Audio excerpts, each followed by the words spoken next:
Hey, it's Jay. I have a few important announcements before this episode, including a word about our mid-season break. Firstly, I'd like to thank you, our wonderful listeners, for sticking with us till now. I know a level of patience is required to be a Mercy listener given our release schedule, so I do appreciate your ongoing love and support for the show. This is one of the reasons why we will be going on a break, specifically a 2-month production break, with production restarting in the month of June. We will be using this time to hopefully get ahead of schedule so we can get back on track with our future releases. During this break, we'll still be producing Mercy content with bonus episodes, behind-the-scenes content, gaming live streams, and other fun little things over on Tumblr. We'll also keep you up to date regularly, mostly on Tumblr, so if you'd like to keep up to date, I'd suggest giving us a follow on there at Strange Kind Studio or under the hashtag Mercy Podcast tag. Episode 10 is our mid-season finale, and it's longer than usual, so to preserve quality, we have split it into 2 parts. The content warnings apply to both parts, so please be mindful of this as you listen. Secondly, I'd like to acknowledge what's happening in the US, specifically the ongoing fight against ICE, and I'd like to take this moment to highlight some wonderful organizations and community groups over in Minnesota that could really use your help. I've pulled these specifically from advocate.com, which has a load of resources and news that you should definitely check out and share. I'll be linking the site along with the links to the mentioned groups in the description of this episode. We have Cielos Sin Límites, or Sky Without Limits, housing cooperative, who are raising funds to help cover housing costs for those whose families have been terrorized and kidnapped by ICE, and their ability to work and live have been affected.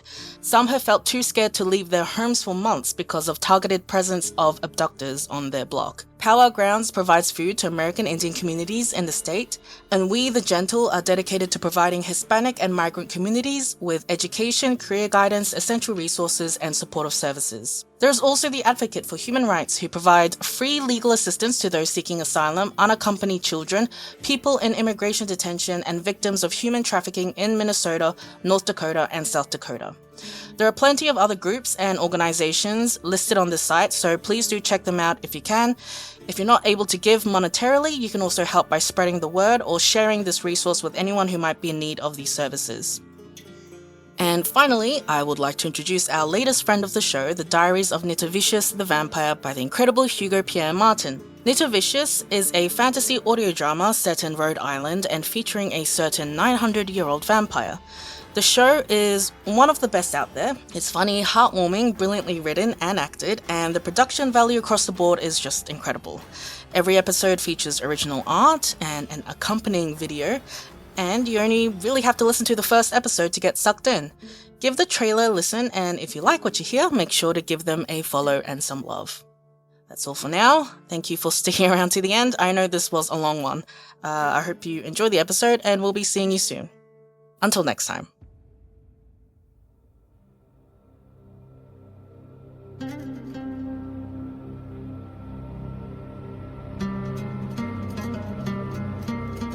People aren't always raised by people, you see. Sometimes they're raised by stories. To be or not to be? That is the question. Isn't that marvelous? But it can be a horror story as well. This was the scream of a vampire being born. For sometimes they don't recognize they're listening to a fairy tale. I guess I've always felt like I'm a side character in someone else's story. They are the fairy When you tale. break a child's heart, it opens a crack into an abyss. One as large as the universe, you see. As large as that child's proximity to Unable Earth. to see before it's too late that they aren't the hero. Not at all. That's the power of story. If you don't know your own, you're liable to listen to another. My name is Nitavicious. The few friends I've had call me Neto, unsurprisingly. I'm an artist. This episode has content warnings for soundscaping of warfare, gunfire and explosions, graphic violence and gore, ableist language, ableism, depictions of drug addiction, drug use and alcoholism, and mentions of suicide and suicidality. Please check the description of this episode for a full list of content warnings. This show is for adult audiences only. Listener discretion is advised.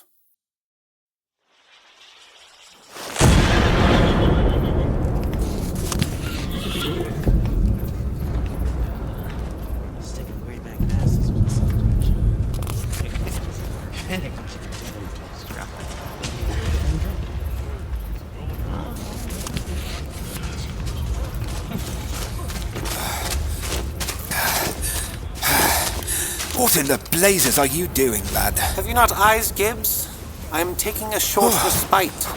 Those greyback bastards are relentless. How you can read in these conditions is beyond me. Precisely. There is no better time to read but now. Any good? Horrendous. Trash. Utter pulp. Eh? But if I die before finishing it, I would be rather put out. You're an odd one, aren't you? Am I? Well, that's what everyone says. The odd limey with a death wish, fighting a war he has no business fighting. Says the limiest of bastards. Yes, well, I have my reasons. Oh? And what are they? Same as you, I expect.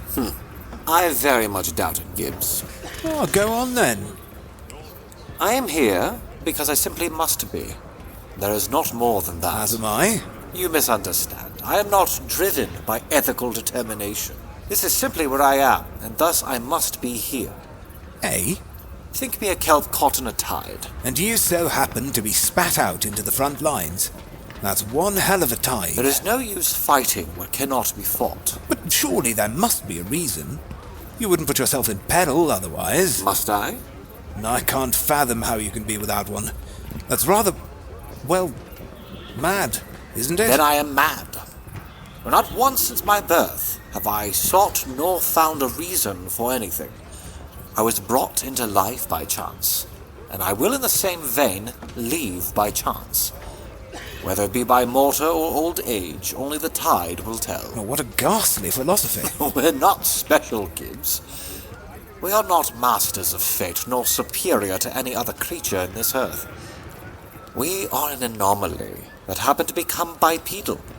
It is ghastly that people see visions of God in the clouds and slaughter one another for chemistry. It must be empowering, being outside of it all. It simply is, and I accept it, instead of scrabbling to find my comforts in useless things. Have you ever been happy, lad? I hardly see the point of it. What, happiness? Happiness is a reward system that assists in our survival as a species. Precisely.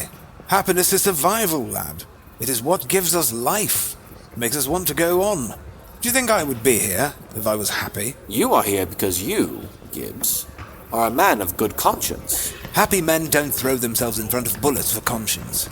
As selfish as that sounds, they have too much to lose, you see. Then you are telling me to be selfish? I am, yes. You walk into battle without a quiver in your hand, nary a blink when our men are blown to bits before you, and you are, just gone 20? You could lose the rest of your life today. 50 years gone in a blink, doesn't that scare you? I cannot be afraid to lose what I never had. So you wrap yourself in indifference and detach from all connections to this world. If you shot me dead here and now, would you feel any guilt? I wouldn't do that. It would be happenstance, outside of your control. I'm not going to murder you, Gibbs. But you very well could. I understand your point. I don't think you do. I do. I simply...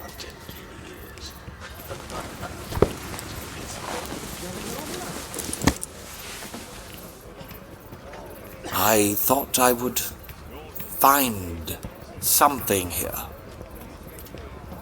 My mother thinks me driven by the cause. She thinks me a man like you, Gibbs. But I am not. I simply don't know how to be. I'm a mere reaction, nothing more. Aren't I terrible?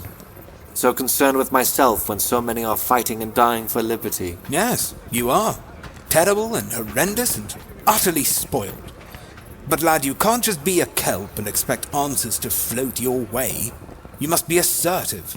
Take control of the tide, seize life by the fucking throat, and throttle it until it behaves as you will. How visceral. If you have no reason, then create one for yourself.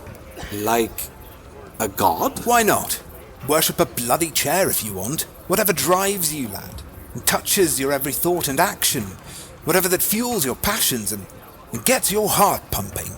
You find that reason, your reason, and maybe, just maybe, you'll stop being such a bleak bastard. I guarantee it. I never realized that was an option. Oh, the young never do. Would it make it any better? Eh? Make what better? This?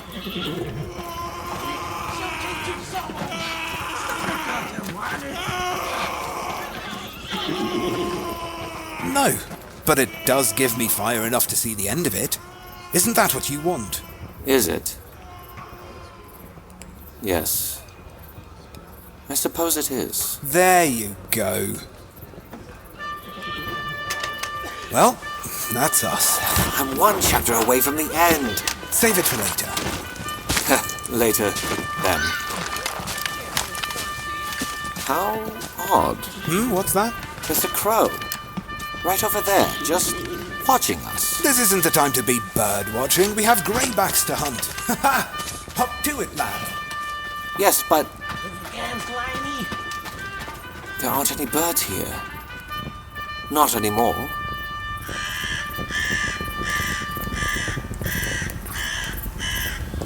Oh, I see. You're here for me.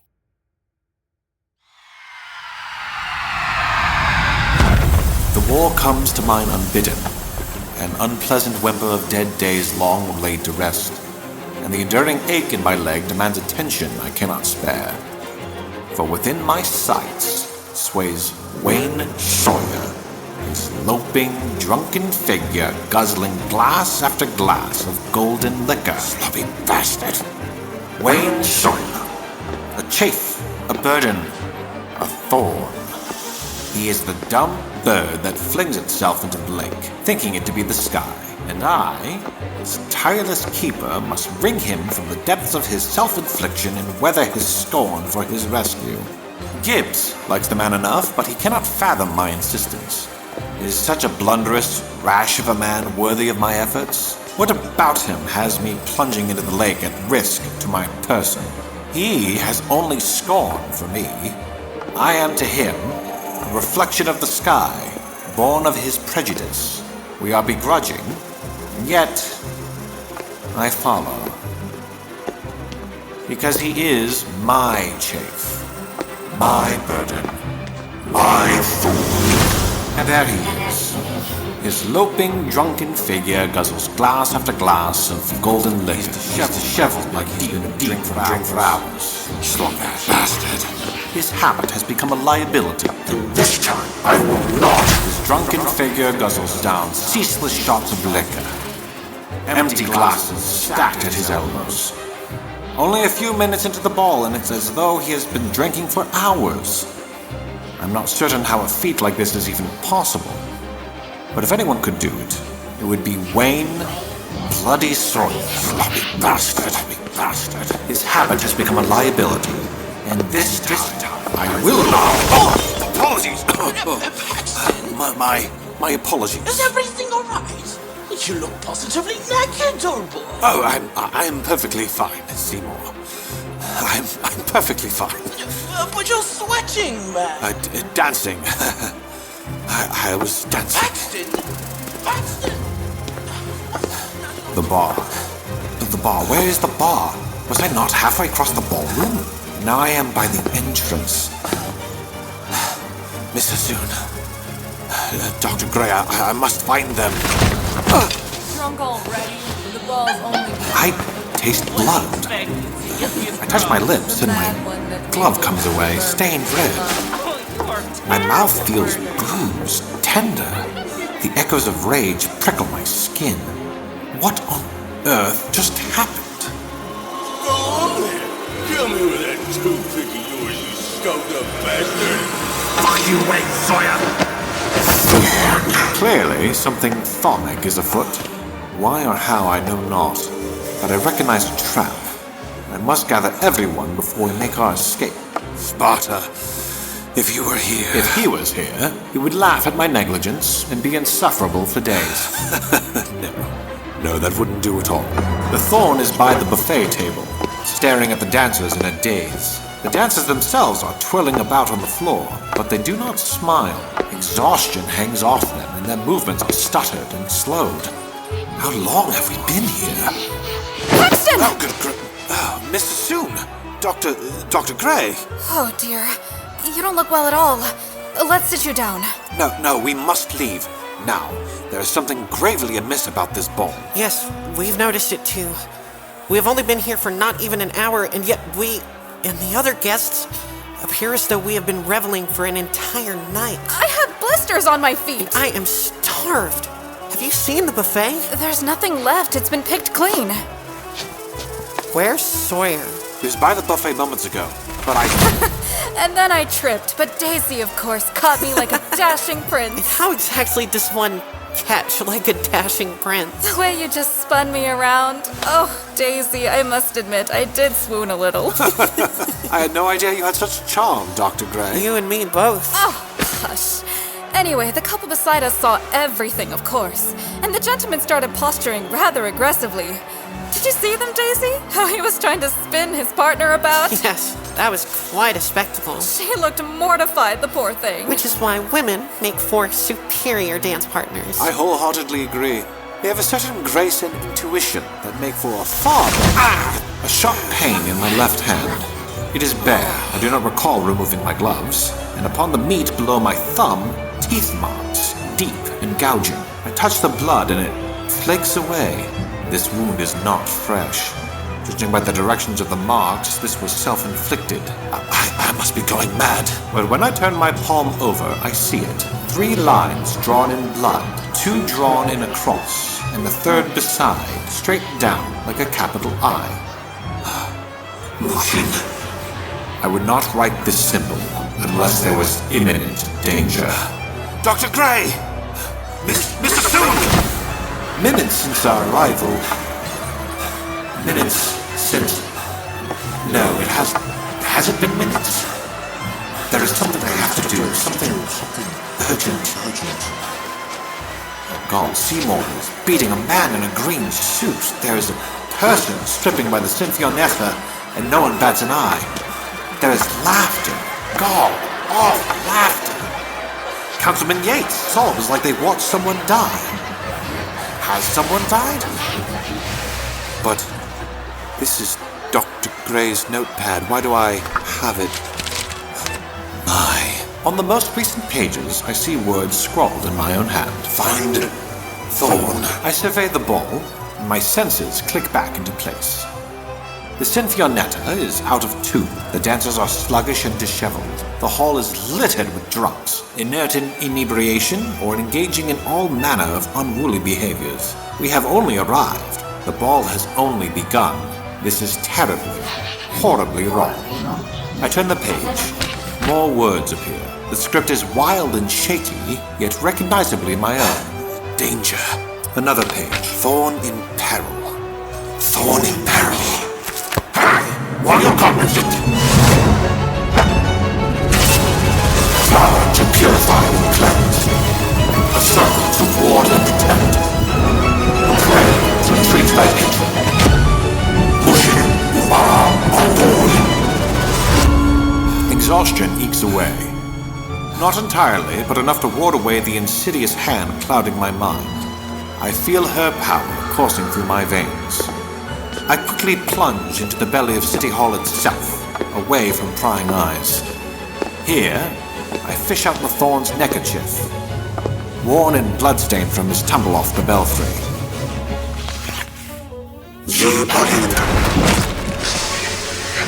The old blood sluices from the neckerchief, liquefies and bubbles in the air before me.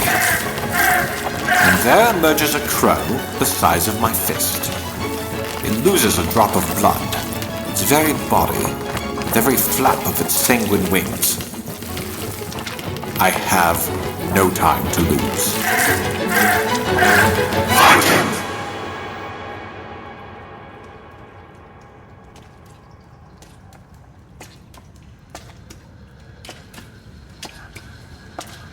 reach the chamber just as the spell wanes. At first I'm struck by the foul stench of decay, so thick and cloying and permeating. Good lord. My eyes water, blur my vision. The chamber itself is a black, clammy dern for the foul behemoth belling within. Dear God! Veins. A clue of writhing, pulsating veins emerge from the black, shrouded depths and converge at center stage, boring into a limp figure as they draw upon his flesh. Wayne Sawyer is held aloft in the corpse, mouth and eyes agape in silent rapture. No, hunger. He is lost to it, lost in it, cast adrift in the depth of his own making. You will not have him!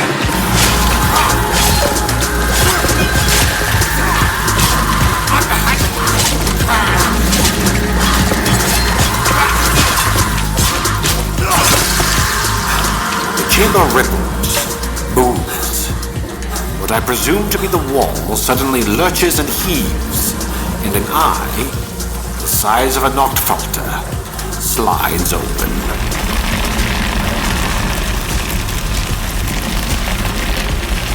And I cannot for the life of me describe what I see in that terrible yellow gaze. But a great, sickening hunger takes a hold, burrowing deep into a place even unbeknownst to me, so beyond mortal appetites. True starvation is a pale imitation to it. I walk towards the eye, towards satiation and oblivion. It envelops, swallows me whole, and I cease to be.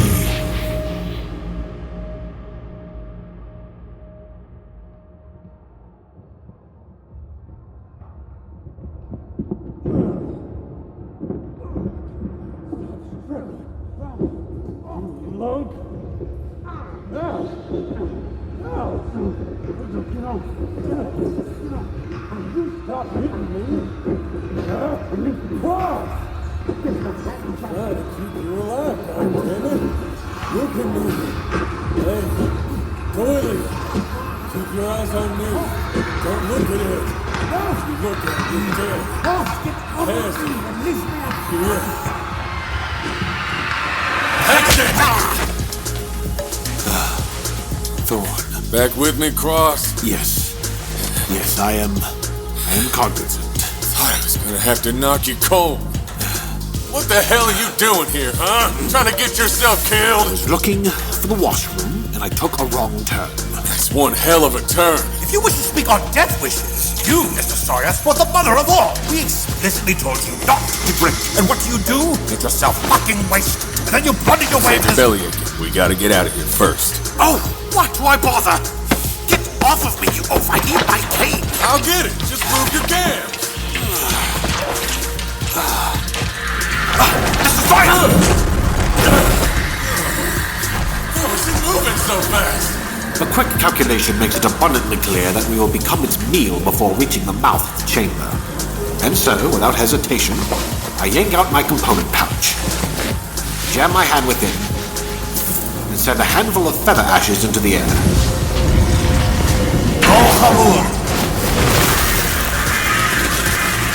From the scattered cloud of ash burst forth a great flock of crows, so unified and frenzied in flight, it is impossible to distinguish one from the other. The flock churns the deep shadows of the chamber in feathered tempest, before suddenly changing trajectory upon my will. The behemoth rears back as the flock swarms its heaving silhouette. Hurry, while it's distracted.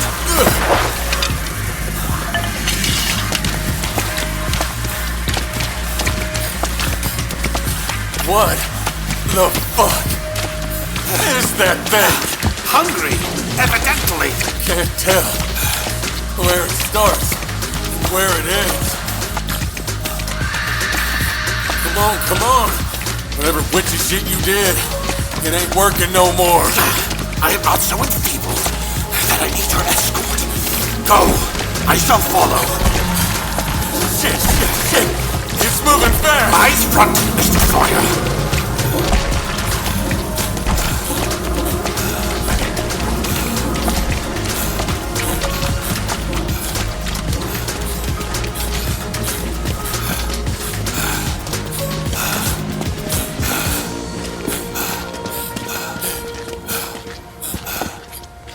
Wait! Cross! No.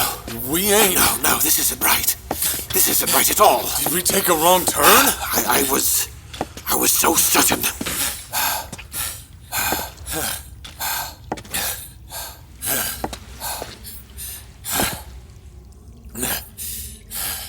I don't hear it no more. Did we lose it?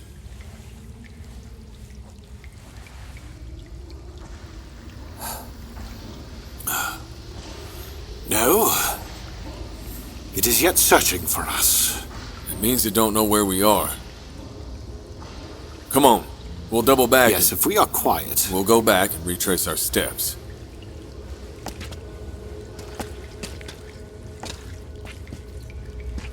The cement and brick sewer tunnels through which we traversed are the arteries of Mercy's sanitation system, winding and twisting beneath the city in an unduly complex network. The development of the system itself was fraught with injury and death, and a suspiciously short-lived case of embezzlement. While the municipality claims to service the sanitation and clean water distribution to all districts, only the fringe residences of the Western Quarter are connected to either system. Thus, the question arises, what then was built beneath the Quarter?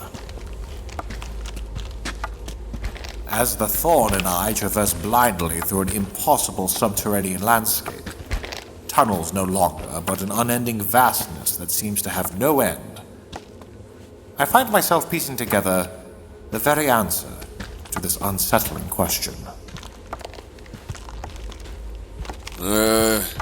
Shouldn't we be there by now? Yes. We ain't run more than a few minutes. And considering the sheer size of the behemoth, how exactly did it follow us through the tunnels? Oh yeah, that's a good point. And the chamber I found you in, Mr. Sawyer. It was far too large to be man-made. What are you getting at, Cross? I believe the sewer tunnels beneath City Hall, and possibly Mercy wide, intersect with a secret cave system. Huh? But I ain't never heard of no caves in Mercy. Thus, the secret. Then that's where we are right now? In a cave? Cave or cavern. Someplace vast enough to lose an entire behemoth. So we're fucked, is what you're saying? For all we know, we could be walking deeper into the earth.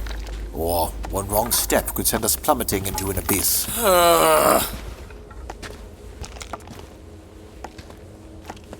You got a light on you? Mm-hmm.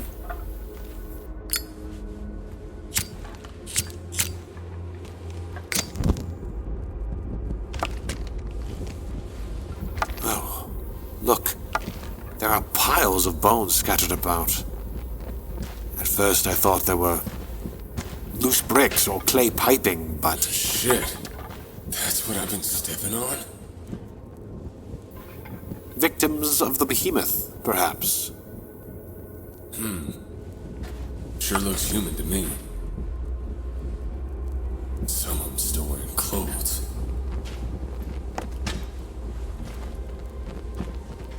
Jesus. There's kids, too. A lot of them. Come away from there, Mr. Sawyer. It does us no good to linger on the... So many kids. I need your assistance, if you please. Yeah. Sure. Would you please hold my lighter?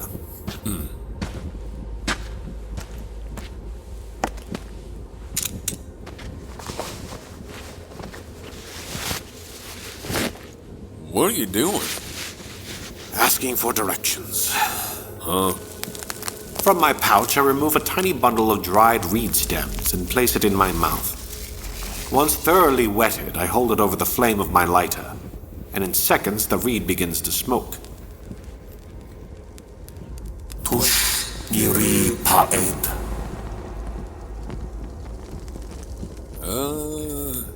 Tush niri paed. Is something supposed to happen, or...? I don't understand. It should work. But even as I spoke the incantation, I could not sense my lady. Her power, her aether, that I draw from the very waters that birthed her. They have become lost to me. What's going on, Cross? There's an obstruction. I cannot access my magic. What? Why not? I don't know. In any case, my spells are useless to us. Shit. It appears we must find our own way out. You should keep the light out. It has limited fuel. And we should allow our eyes to adjust to the dark. Maybe you're just tired. You could sit for a bit and try again. No, this is more than mere exertions. Magic sourced from this world is drawn from arcane channels that run through the earth like a river with countless distributaries. The distributary I draw from is, to put simply, the deity I adhere to. Right. Arcane what's it? Distribute whatever, sure. Wait, deity? You're religious? You're surprised. You just... well, I never figured you for a religious type. You talk a lot like Gray, and she don't care about no churches or nothing. My faith is not practiced in churches, Mr. Sawyer. Oh, yeah. That wouldn't make sense, being a man-witch and all. So your river, or distributions, there's something blocking you from it? It is more so like there is a dam, and all that remains for me is the silt. So, no magic? No magic. Where'd you learn about this stuff anyhows? The incantations, the words of power, were gifted to me. As for everything else, well, it required a vast amount of research, invention, and experimentation. No wonder you and Gray get along so well. She's always harping on about research and Mr. Sawyer?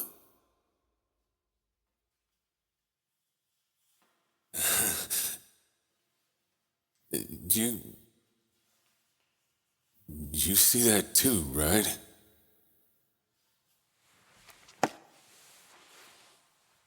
See what?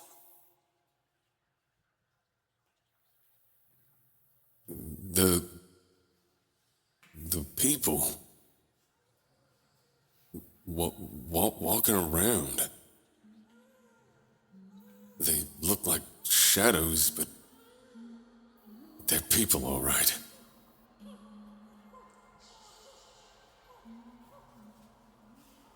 It is the lack of visual information. Your mind is creating things that are not Most of there. them are kids running around, playing ball,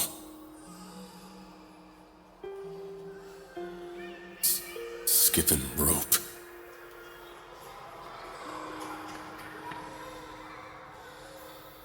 You appear to have been rather affected by the remains.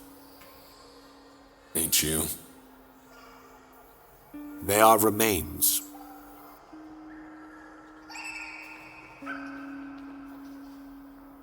They're looking at us. The children?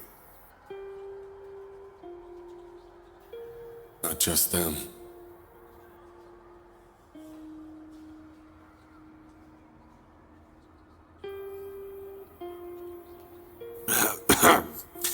What you're seeing is mere illusion.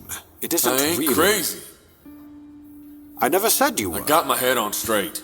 Ain't even drunk no more. Yes, you must thank the behemoth for your newfound sobriety.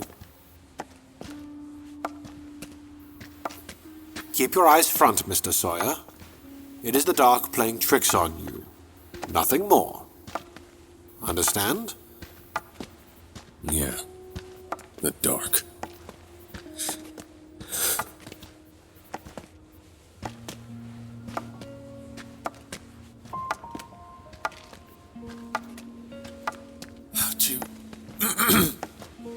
How'd you find me anyway? With this. My neckerchief! Where'd you find it? Somewhere about the office, I'm sure. You even cleaned it up for me. Hardly. I simply used the blood as a component in a spell. A what and a what? A component is the material required for certain spells.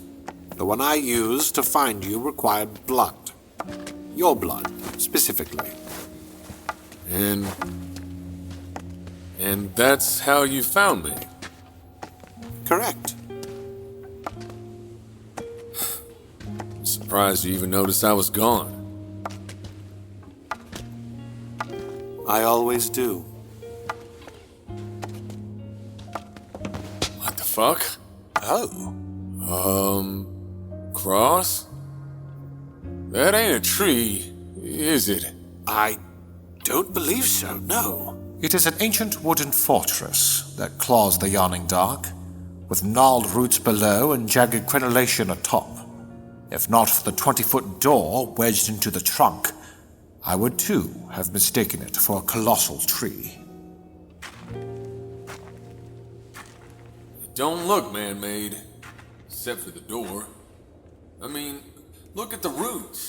It's like it grew out of the ground. You okay? Yes, I need to sit for a short while. All right. Suppose we go inside then? If we see or hear anything... We light a shuck. I assume you mean leave. And yes, we should. Quickly.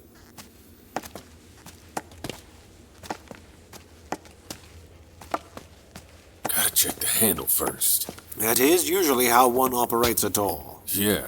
You'd think that, wouldn't you?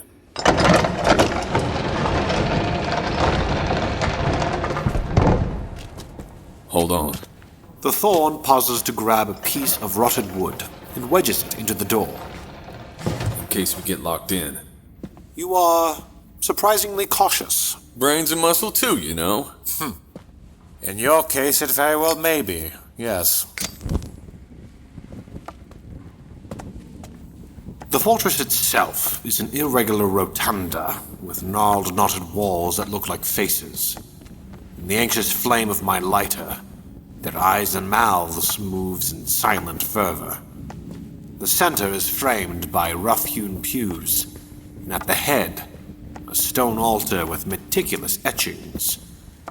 The air is dank and earthy, and there's an ever-present scent of cold decay.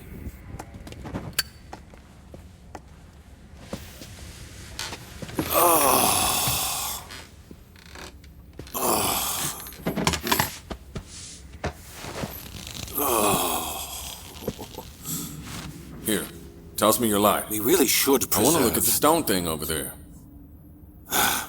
Very well. Don't break it.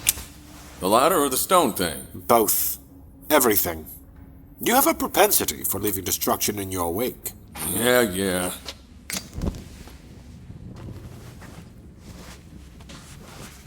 Laudanum. In my foolish confidence that our mission would be completed within the hour, I have but a single tincture to carry me through this unexpected trial. I only allow myself a taste to blunt the scouring edges of my pain. With this and a brief respite, I should be able to continue for a while longer.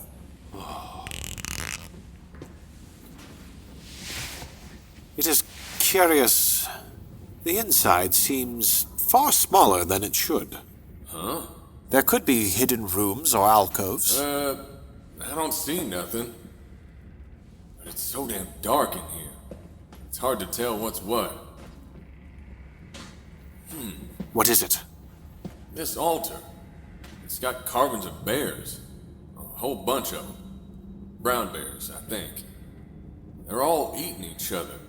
But like in a chain. Or... maybe they're climbing out of each other's mouths? I don't know.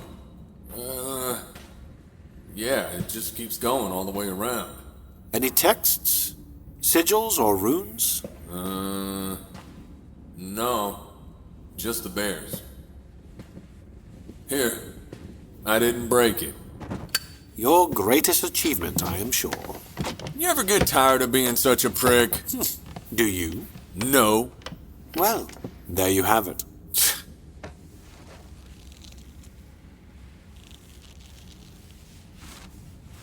How's your leg? Tolerable. Hurts worse, don't it? Over time? You always seem to get more hobbly as the day gets on. The usual exertions. Nothing more. Well, it must get pretty bad. I saw one of them wheeling chairs when we had dinner at your, Tui Nui. You needn't be so concerned, Mr. Sawyer. I will not be a hindrance. I don't think you're a If hindrance. I ever should be, I give you express permission to make your escape without me. Fuck you, Cross. Fuck you too. I ain't leaving you behind, all right? I'm just worried is all. God damn. Ah. I see. So you ain't gotta be so stoic about it. If your leg's giving you trouble, just say so. Oh? And if I did, do you plan on carrying me? No! I ain't a damn horse! You're more so an ass. The first abyss we see, I'm chucking you in. That's what I'm gonna do.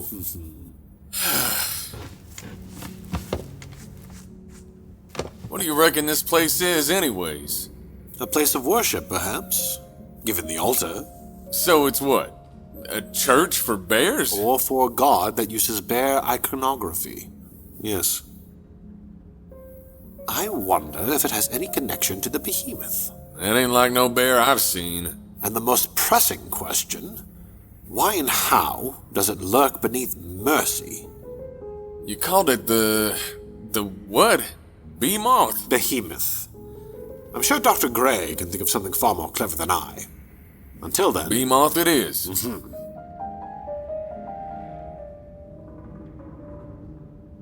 You reckon they're down here too? Last I saw of them, they were dancing in City Hall. Exhausted, but intact. Gray snuck her gun into the ball. She's the sharpest shooter I know. And Miss Sassoon is exceptional at subterfuge, and swift upon her feet. Between the two of them, I am certain they will be fine. You better be right. Whoa, Cross. Look, I know this, we almost got eaten and all, but I don't think this is... I mean, we're in a church. Cease your nonsense blatherings. I would sooner offer myself to the behemoth than... Oh, why do I even bother with you? I don't know. Why do you? Oh, Jesus, you gotta do that right in front of me. Maybe I should've go outside or something. Must you make it sound perverse? Perverse? You're the one flinging clothes off like a scarlet. Mr. Sawyer, were you my grandmother in your previous life by any chance? What? No! I'm a man! I've always been a man! Goodness me.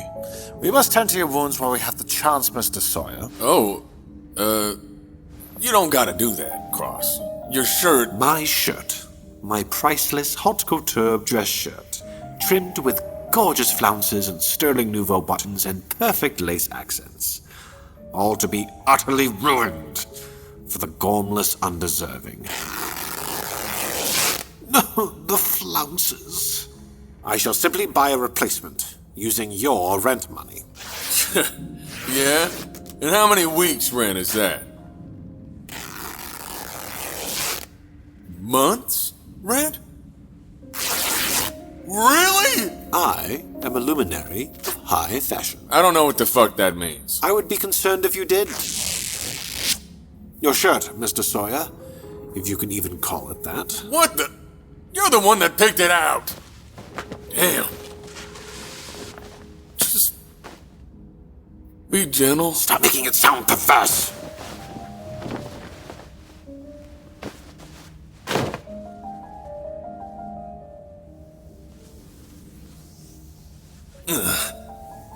Looks like I got the pox or something. When I found you, you were affixed to the behemoth by probosces of sorts. I assume that is how it feeds.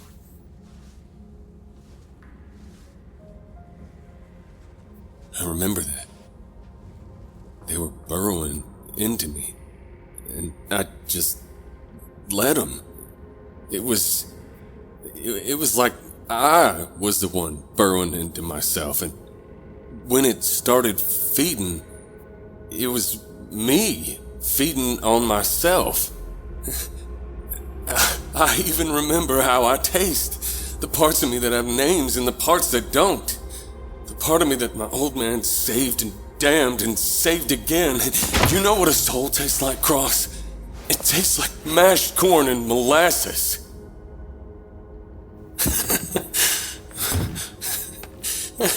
Worst part is, it makes me hungry. Just thinking about it now. Ain't that the craziest fucking thing you've ever heard?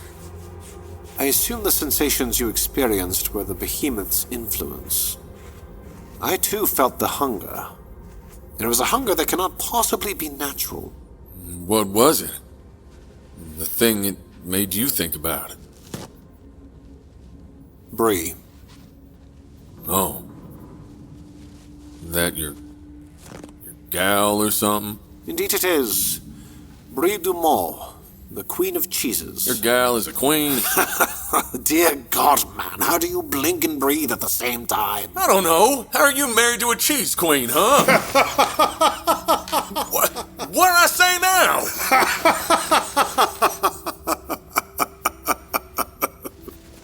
Oh, I am not wedded to a cheese nor a queen, you silly man. I was simply making a jest. Great is the same thing, you know. Winding me up when you don't want to answer. And you, Mr. Sawyer, say far too much without saying a word. What the hell is that supposed to mean? Only that there is a reason why Dr. Gray tolerates your presence. And to an extent, I too. The coffee. Yes, Mr. Sawyer, we stayed for the coffee. Yeah, it's pretty good, I suppose. It's the fancy schmancy kind that Gray... God damn it! Take it easy, won't you? Hold still. I am! You certainly are not. What the hell are you using on me anyways? It smells weird. A herbal treatment consisting of yarrow powder, witch hazel... Witch hazel? So this is some kind of witchy magic thing? Witch hazel is the name of the plant. Furthermore, my magic has very little to do with my craft. Huh? Witches are healers and botanists and knowledge keepers. Conjuring birds from feather ashes is something else entirely. So, other witches can't do what you do? Anyone can do what I do, but not everyone is so foolish. I don't know what... What are you doing? Watch where you put your damn hands! I assure you, this is as unpleasant for me as it is for you. Doubly so, in fact. I can do it myself! Waste my precious supply? I think not. We must be... Will you stop screaming? Well, now it tickles! Would you rather be in pain? No. As I was saying, I have limited supplies, so we must be sparing. There's no knowing how long our subterranean jaunt might take. You didn't have to come after me like you did. Truth be told, I don't even know why you did. Are you musing aloud, or do you have a point? I'm trying to thank you, Cross. God damn. So, thank you. You are very welcome.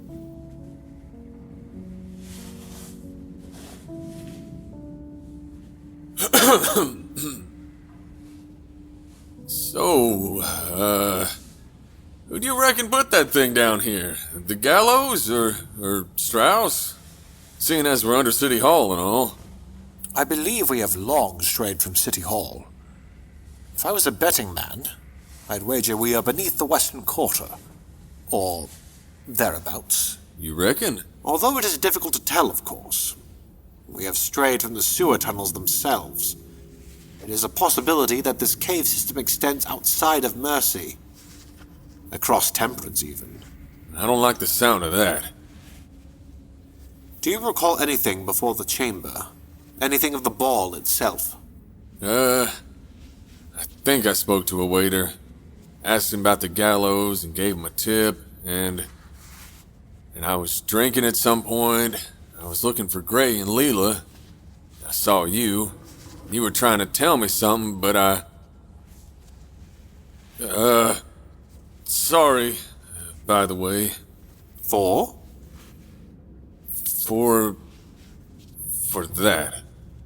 When I glance up, I see his face mere inches from my own, and his eyes intently affixed upon my mouth. I instinctively draw back, widening the gap between us. Pardon? Your lip. I don't know why. This? I don't quite remember how it happened. It appears that memory loss is a symptom of whatever curse befouled the ball. You don't remember? Should I? No. That's good. I guess.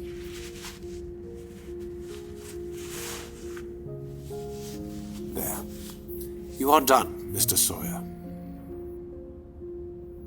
The Thorn stares at me with jejune confusion. His grimy features twist and crumple as he attempts to solve an impossible riddle. I know the question that comes next. Why did I save him? Because my lady willed it so. Because I willed it so. Because you do not suit a pathetic death. Because you are my... Because you are my tenant. It would be a shame to have to replace you so soon. All the paperwork and advertisement fees and interviews. Ugh. We're strangers. You don't know me, and I don't know you. But you saved us in Winter Manor for a reason. You saved me tonight. Just what reason is worth risking your life, huh? What the hell am I to you? You are an ally. Our goals align and we share a common enemy. Why us? Why me? What? Why Bo? If not you, then who, Mr. Sawyer?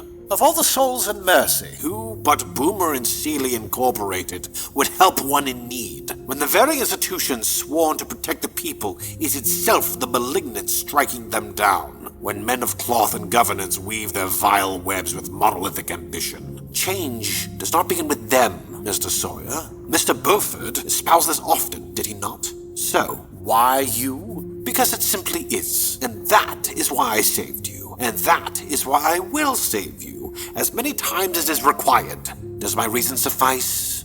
or would you rather I confess that I am a diabolical villain with insidious machinations, as you so suspect? If you cannot trust me... I trust you. I wouldn't let you near us if I didn't. Save me your platitudes. I do. No, Mr. Sawyer. You simply do not care if I become a blade in the dark. The hell's that supposed to mean? You'd be correct to be cautious, for this is a world where friends and foe change with the wind. However, none have use for a man who has no regard for himself. And if you should continue as you are, you will find yourself bereft of everything long before the end of your mortal crusade. I ain't like that. I was just scared. Still am. Scared every damn day. Then why are you so careless? You claim self-preservation, so where is it?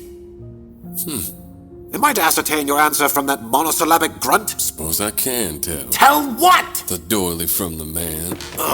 There is no point engaging with you in this condition. Clearly the lack of blood has left you completely insensate. Look, I'm real grateful for what you did. Tonight and the manor Everything you did for Bo.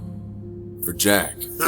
Well, according to you, I threw Mr. Young off the belfry with my own 2 hands. I don't reckon that no more.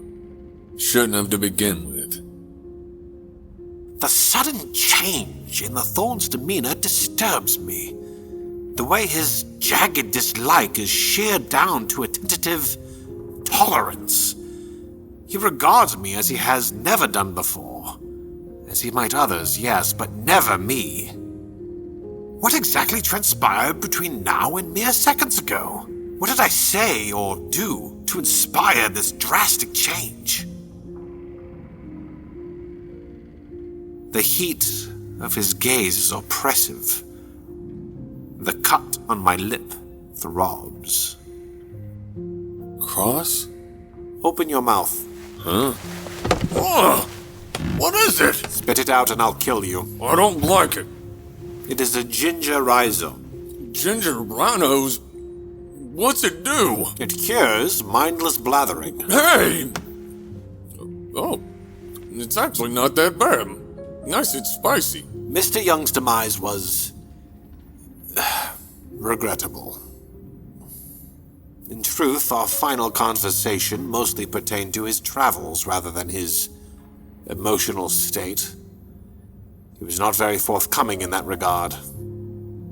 While I did play Spot, my feathered friend, as sentinel outside Mr. Young's lodgings, it was clearly not caution enough. No, it weren't your fault. Thing is, when you're in a pit that deep and dark, almost nothing, no one can reach you. No matter how hard they shout or how many ladders they send down. It was a failure on my part, regardless. You don't gotta be a teabag, Cross. Pardon? You know, 'cause things will get all murky in the water. The tea? Something like that anyways. Yes. That is very sage advice. Learned that one from Gray. She is a very sage woman. Just don't beat yourself up about it, is what I'm saying. Then I shall not. How are you feeling? My face is spicy. That would be the ginger. Oh, then I'm fine. Thanks for the, herbal stuff. I'll pay you. Mr. Sawyer?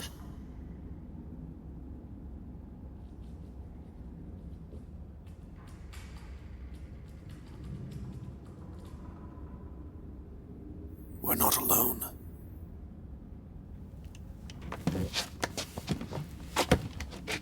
Mr. Sawyer.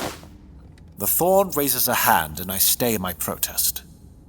He spares me a glance, quick and intent, as though to mark my position, before creeping towards the sound.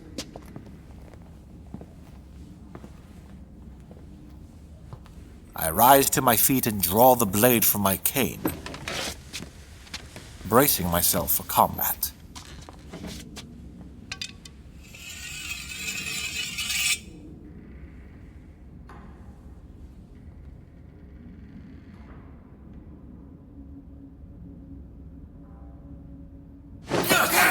You little bastard! I think not. Don't poke me! Don't poke me! Lower your voice and I won't have to. The creature that sprawls at my feet is a mad specter, stripped of all color and sense. The tattered clothes that hang from their skeletal frame have clearly seen much abuse over a long duration. Months, maybe. Years, even. Very good. Mr. Sawyer? Are you still alive? Wonderful. Now, your name and intent, sir. Speak quickly and quietly, if you will. Hunger's high. There ain't nothing else. No, sir. No, sir. I'm just hungry. Yes, I am. Madness gleams. But there is cognizance still to recognize my blade. And what it means to die. Very well then, Mr. Hunger. Do you reside in this building? Can't be here. No, sir, this place is not for you. Not for you. How long have you been down here? Been here since yesterday. This morning. Since forever. I'm already dead. Am I dead? Because you're here to take my soul. Nope. That thing out there might... I don't got no soul to take, If you don't start talking sense, I'ma feed you to it. Soul or not. You stink of death. You don't smell like sunshines and daisies yourself. How'd you get down here, huh? Were you at the ball too? Judging by their condition, it is likely they have been here for a good while. Maybe they were attacked by the bee moth and got away. He brought me here. He said I could be happy. Said it could be fun. He? Man that lived beneath my bed. Ugh. Does this man have a name? Crumpled he is. The crumpled man from a crumpled land. Crumple.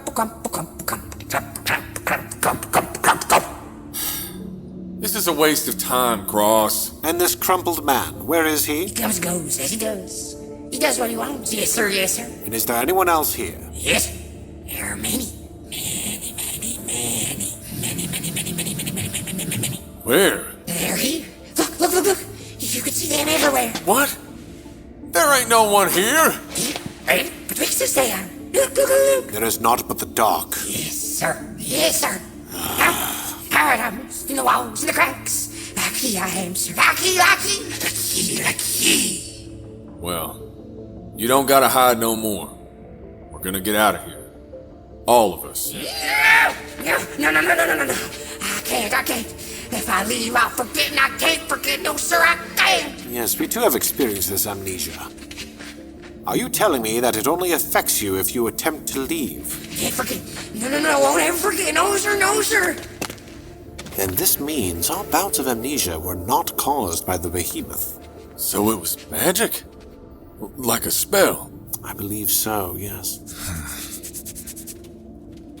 No, we could knock him out and carry him out of here. And who exactly will be doing the carrying? Me? You, who was overpowered by a man half your weight and size mere moments ago. You know, I'm sick to death of you constantly underestimating me, Cross. Mr. Sawyer, you are shouting at the wall. Huh?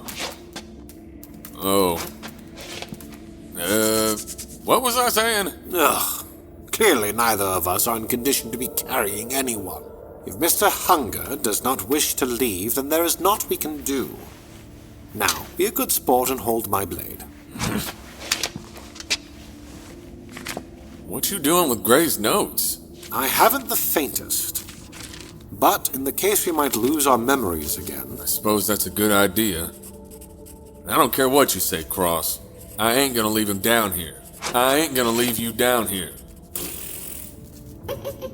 We may not have a choice. We'll find a way.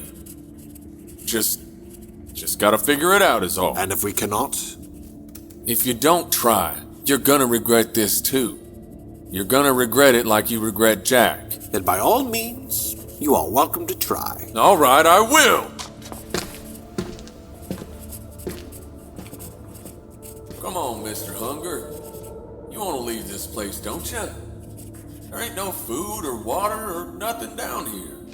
And the beeman's gonna find you. You know it will.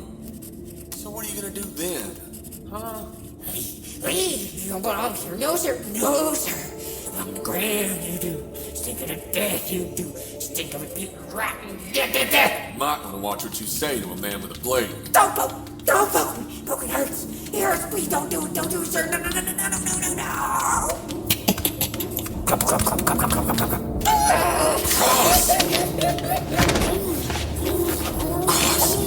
It's coming this way. Shut them up!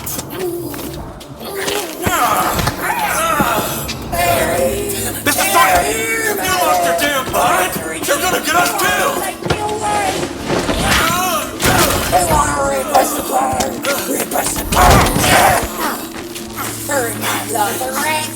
I lunge towards the vermin and grapple them to the ground, striking their head as hard as I can against the floor. But even as blood gushes from their temple, their fight surges anew, and they wriggle from my grasp with uncanny ease. Their eyes latch onto the door, propped open in caution, now a mortal threat. With giddy determination, hunger stretches wide their blood-soaked mouth and readies another scream. Oh, no, you don't! I snatch my blade from the ground, and my eyes momentarily meet the thorns.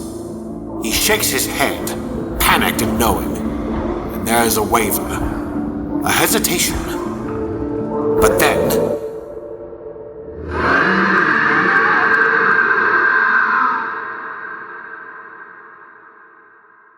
what is hunger but a blade to his throat? No! Cross! No!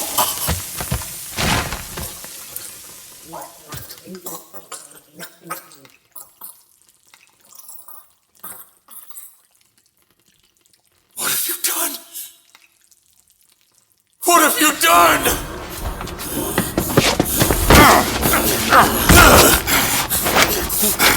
Behemoth, Mr. Sawyer, the behemoth! Get your hands off me! If I'd let that fool alive 1 second more, we would be doomed, Mr. Sawyer. Doomed. Listen! The behemoth has passed us by. We are safe. We are alive. Do you understand? I had no other choice. I am sorry. It had to be done.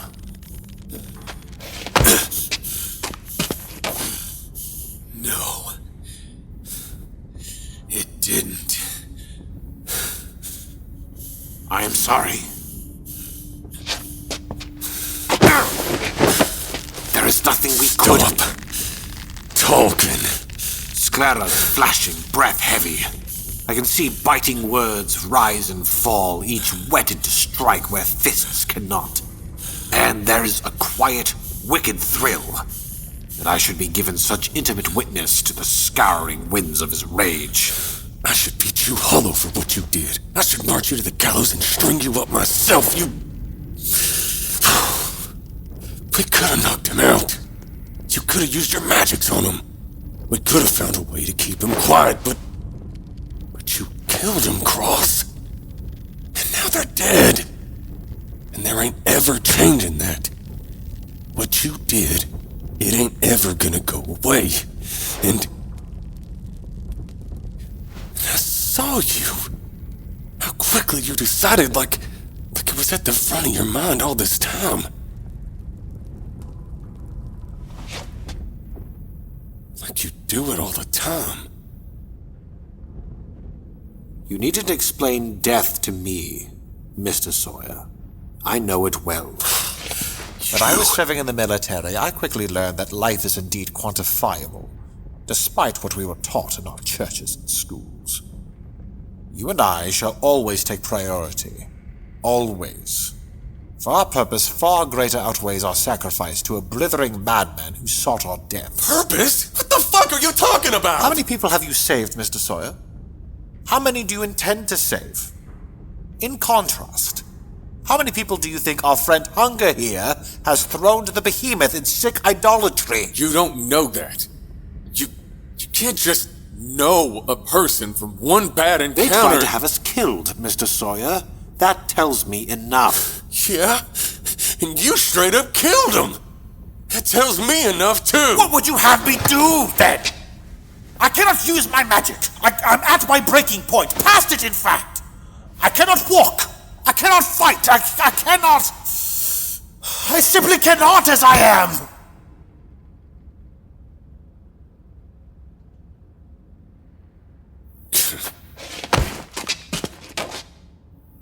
I don't need your protection.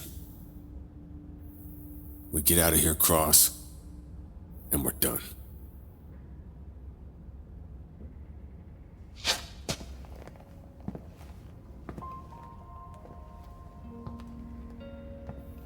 The living fool tends to the dead fool. And I watch on in silence.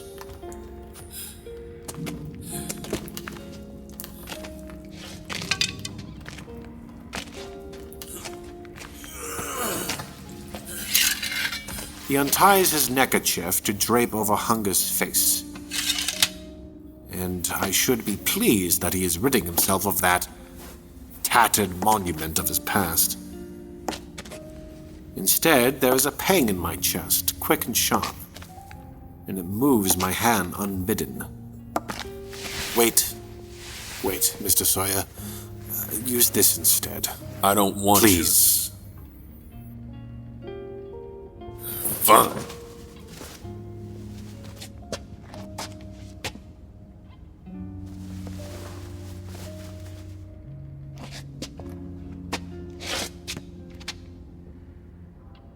I wish I knew their name.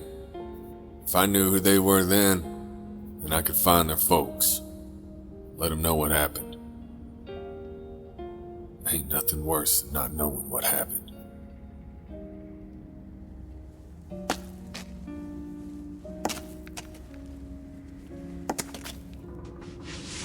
Get your damn hands off them. Lower your hackles, Mr. Sawyer. I'm searching for an... there we are. I removed from Hunger's pocket a small wooden statue the size of my forefinger, whittled crudely from stained basswood. Despite the unskilled rendering, I can still discern the subject, which bears a malformed human head, the torso of a nursing sow, and the legs of a goat with cloven hooves.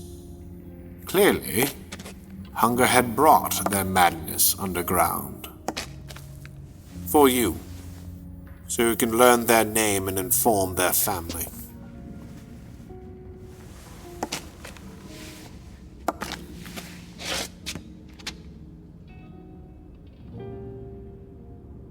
Come on. We should get going. Yes. We have idled here for far too long.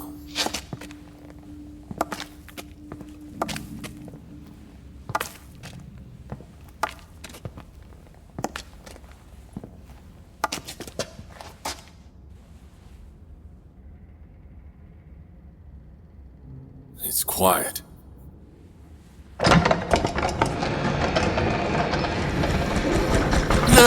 Fuck!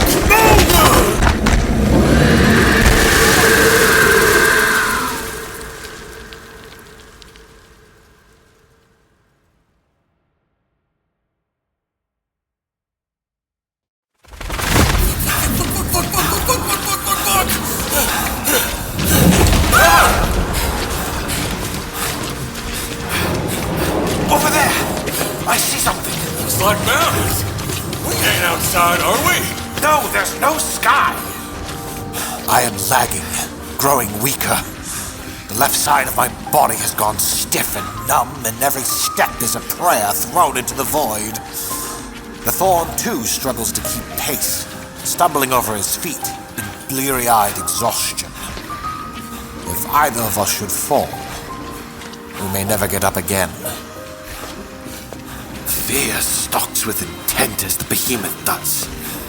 It cannot be distinguished from the Marquis' scorn, nor the blooded lapis upon his palsied hand, nor the unraveling of my mother, and the long quiet of her death, nor in the seconds before my own, and how the shrieking mortar appeared like a bird swooping from the sky. Ross! What the hell is wrong with you? You gotta get your head on straight. You hear? Yes, it's on. Don't mind me. Keep going. Come on, Doily. We're gonna get out of here, right? Once you're out, you can have yourself one of those fancy schmancy bubbly baths and eat a whole bunch of grapes and slugs and all the other frilly frou-frou shit you like to do. Do you often? Imagine me taking baths, Mr. Sawyer. No! What the fuck? It's just cause, I mean, it's so clean all the time. Did you say slugs? The Dutchies eat them, don't they? At the effing tower. Snails, Mr. Sawyer. Snails are French delicacies. Snails, slugs, same fucking thing. Oh, like peaches and apples. Exactly. Slugs are just snails without the shell, right? Right.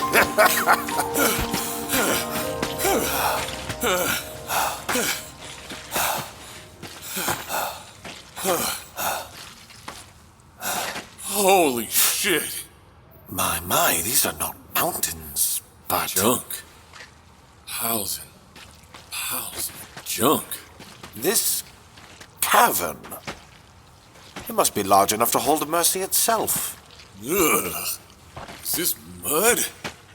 Why does it smell so bad? Sewage, perhaps. You mean we're walking in shit? Mm-hmm. Ugh. How are you so damn calm? I am simply accustomed to the smell. I don't even want to ask.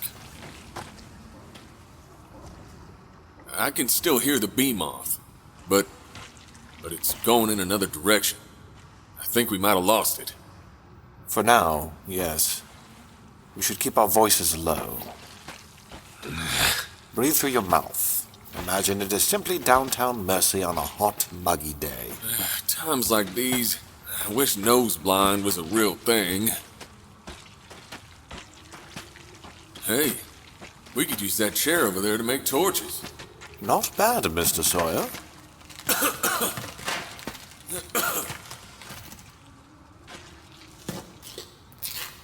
You seem well versed in this. I'm good with my hands. Are you now? Wouldn't be a handyman otherwise. Here. These won't last more than a few minutes, though. One torch at a time, then. It's, dumping ground. All this trash everywhere. But it's weird. It's kind of like the stuff you see in a dream. Makes sense when you look at it, but your brain don't quite understand it. I mean, look at this. What you make of this box thing? Fascinating. The material is hard plastic. The switches and wiring suggest it is powered by electricity, but... Looks like one side's made out of glass. You reckon it's a mirror? Maybe.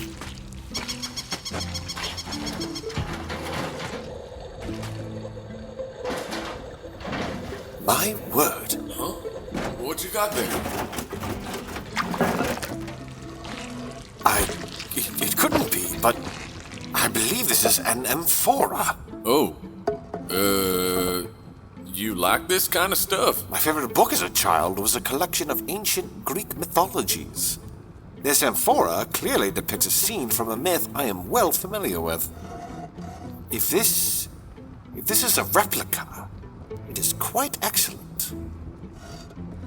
No. What's the myth? On this Alflora? See here, this sleeping man is Erisichthon. And this figure, embracing him like a lover, yes, is Limos, yes. The scene depicts a tale about a king punished for his greed. Ancient Greek. Weren't that a while ago? A little while, yes. Good heavens, this is a falchion. Practically new. Oh, and this bronze vessel, on the other hand, looks 1,000 years old at best. And those are Chinese characters, I believe. This... Comeback action on! Well, I could not fathom what this could be. Comeback action on! Comeback action on! What the fuck is this thing? Mr. Sawyer, you should put that down. It's all floppy and squishy and weird. Actually, you know, it kind of looks like a... Mr. Sawyer! Please do not touch anything. Get back, Cross! It's coming right for you! No, it's not alive! Dear God, man!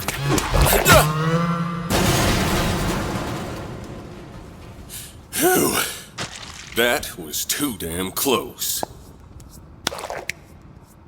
What? I find myself suddenly questioning many things. Like what? My judgment, for one. Taste, for another. Ain't those the same thing? Hey, look! Another funny box. This one's got a plate inside. I reckon it's a cake holder. Artifacts from ancient civilizations. Technology more advanced than is possible. And around us are countless more examples. Piled into teetering mountains and dense sloping ridges. The discards and refuse of humanity. From dawn all the way to dusk. A temporal anomaly? Or perhaps we are elsewhere entirely. You reckon we're in a dream? Like at the manor? The illusion conjured in the manor was crude and limited. Our present environment, however, is sophisticated and incongruent, much like reality. Cross.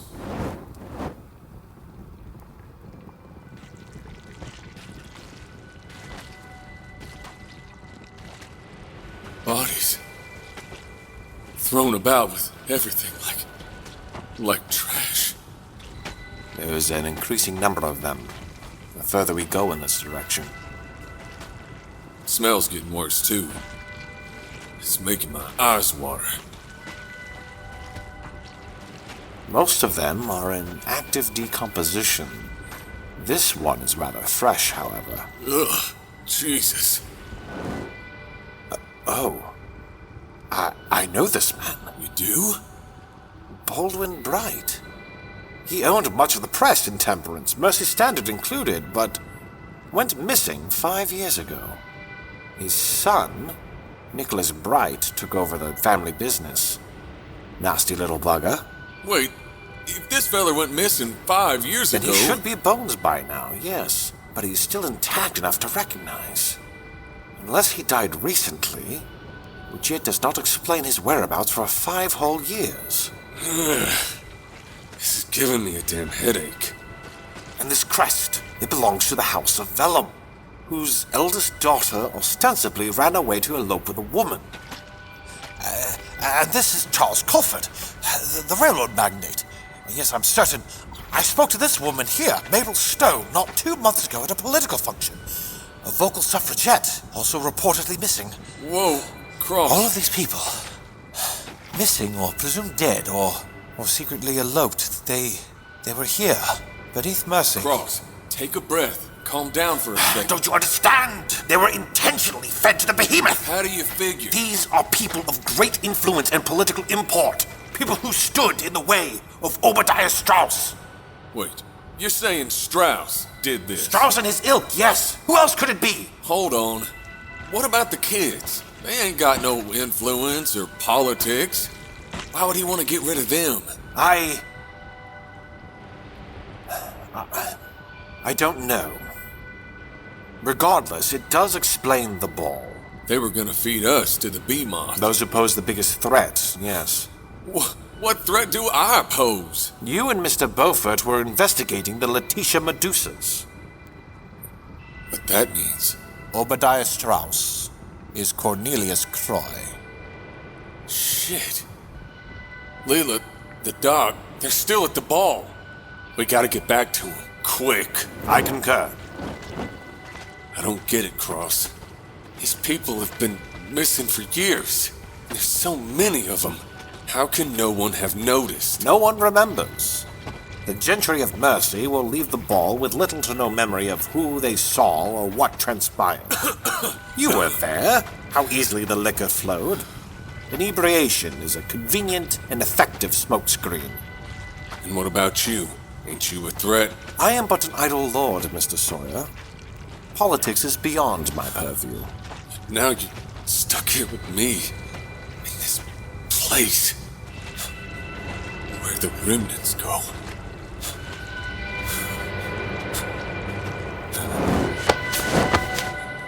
A mere jaunt. Remember?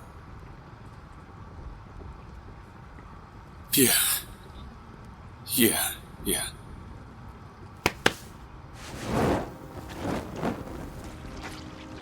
It strikes me that Wayne Sawyer is as craven as he claims to be.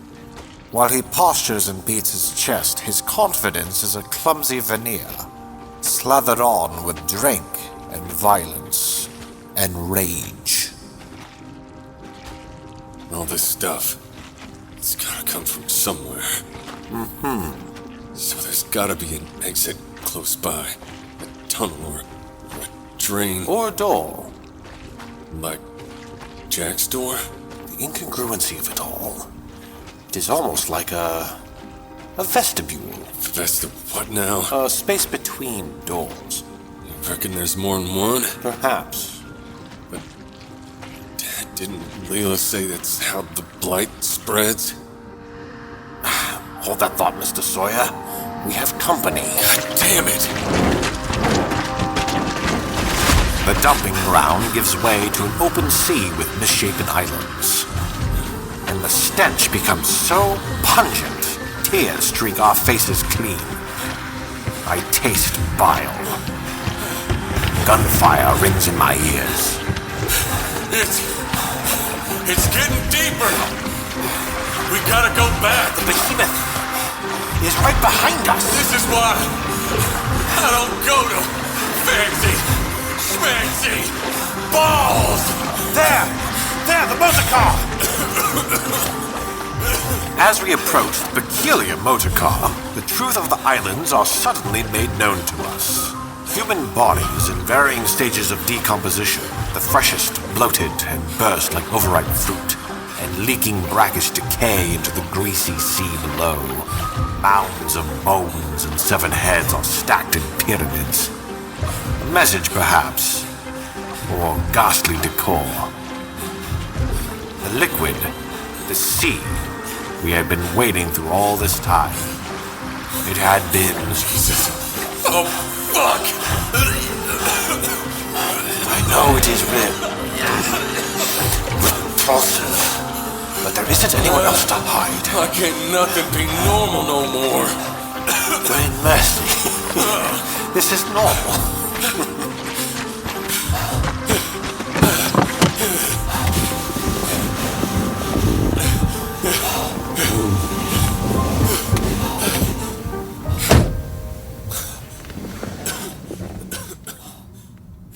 The motor car itself is unlike anything I have seen. Enclosed in metal and glass, and blanched leather seats within. Around the steering wheel there is a panel of buttons and switches and numbers I cannot fathom, and a piece of rough fabric for every seat, I assume to strap down luggage or be used as safety restraints. The decay itself follows us inside as we hide from the behemoth. It lumbers easily through the greasy sea, unhindered and exceedingly fast, and the great yellow eye swings like a pendulum, the only visible indicator of our hunter's presence. We keep silent and low, keep the yellow pendulum in our periphery alone. After several arduous minutes, the pendulum breaks, and the behemoth lumbers away. We are not yet freed from its attention, however, as it stays close, circling this island like a mindless shark tracking prey. It ain't ever gonna stop chasing us. No. Which is why we must find the door. Or doors. Even if we do, I don't know if we should go through them. We could end up like Jack or Lila. Our only other option is to try and find our way back through the cave. But it would be an incredible gamble, and we would have to evade the behemoth while doing so. Fuck. It appears to be patrolling the area.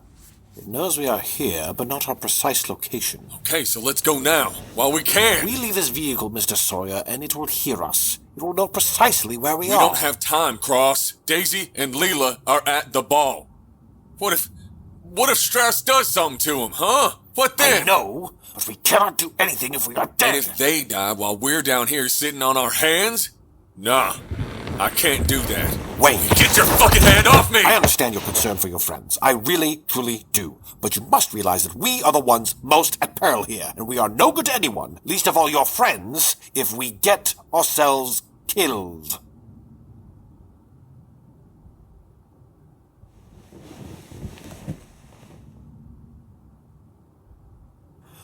They will not remember. If we die in this godforsaken place, no one will ever know.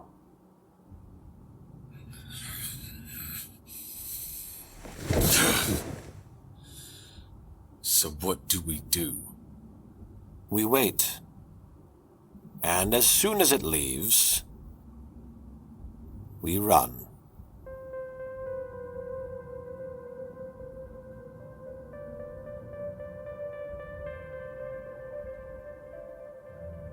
The last of my laudanum is sacrificed upon the behemoth's 100th lap.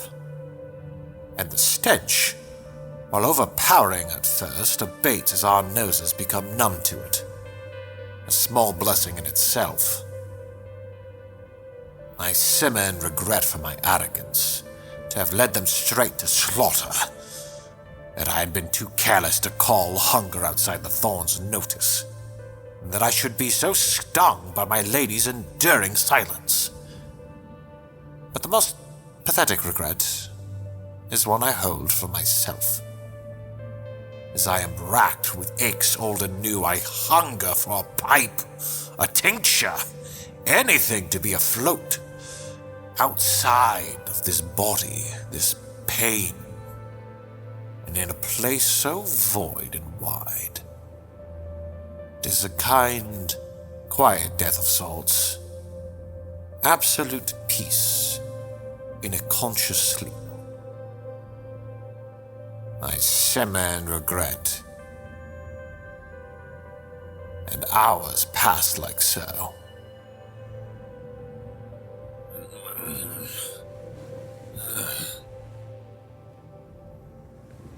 Still there? No matter how many times you ask, Mr. Sawyer, the answer shall always be yes.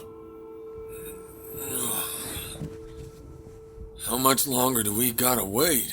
As long as we need to. Can't we just tackle it? That is a fantastic idea. Yeah? If you wish to join this mound of heads, yes.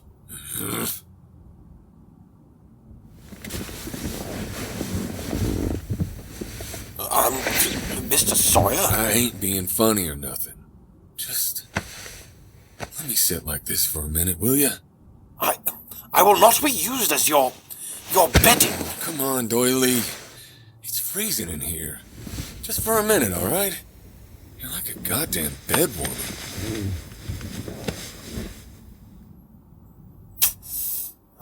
For 1 minute, then. Not a second more. 1 minute.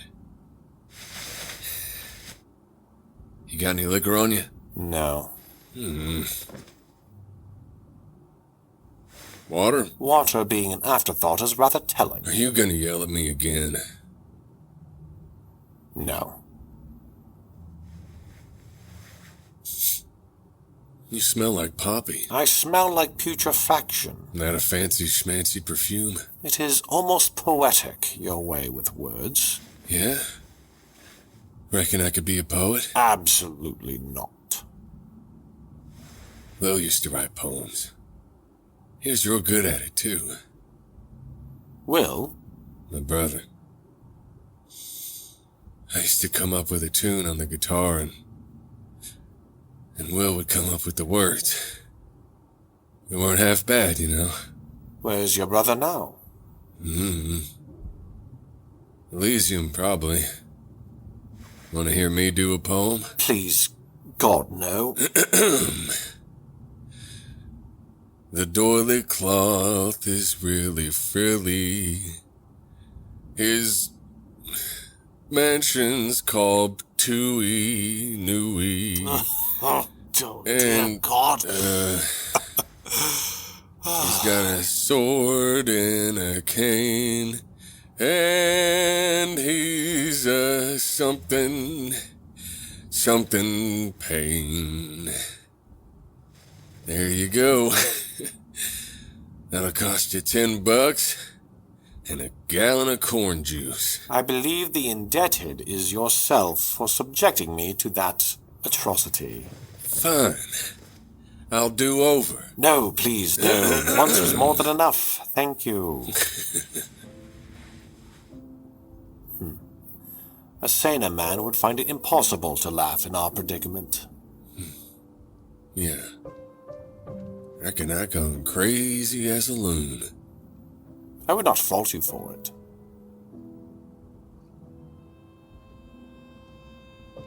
Do you miss him? Your folks? There is nothing to miss. What about your brothers? You got 6 of them, don't you? No closer than strangers. Why not? I'm a blemish upon the House of Cross. Blemishes don't have families. They have acquaintances. Reckon I'm a blemish too, then. Anyway, you got your cheese queen, don't you? Lucky bastard. And you have Boomer and Seeley. Yeah, suppose I do. You don't have to be blemish, you know. I mean, there's a lot about you that ain't good. Killing a man like that, without even... But being a person who's worth something, you gotta work for it. Well, I have so much worth, I hardly know what to do with it. I don't mean money. Worth according to you, then? Then who, Mr. Sawyer? The law, the church, the scandal sheets, and churlish public? To whoever that matters. To whoever you want to be worth something to. And however would I do that, Mr. Sawyer? Be worth something to this someone. Like I said, you gotta work for it. You gotta bury yourself and start again. Well, I guess we're already halfway there. How inane. I don't reckon I'm any good at it. Burying myself. No, you are quite terrible at it. When did you know? I was 14. The groundskeeper's boy.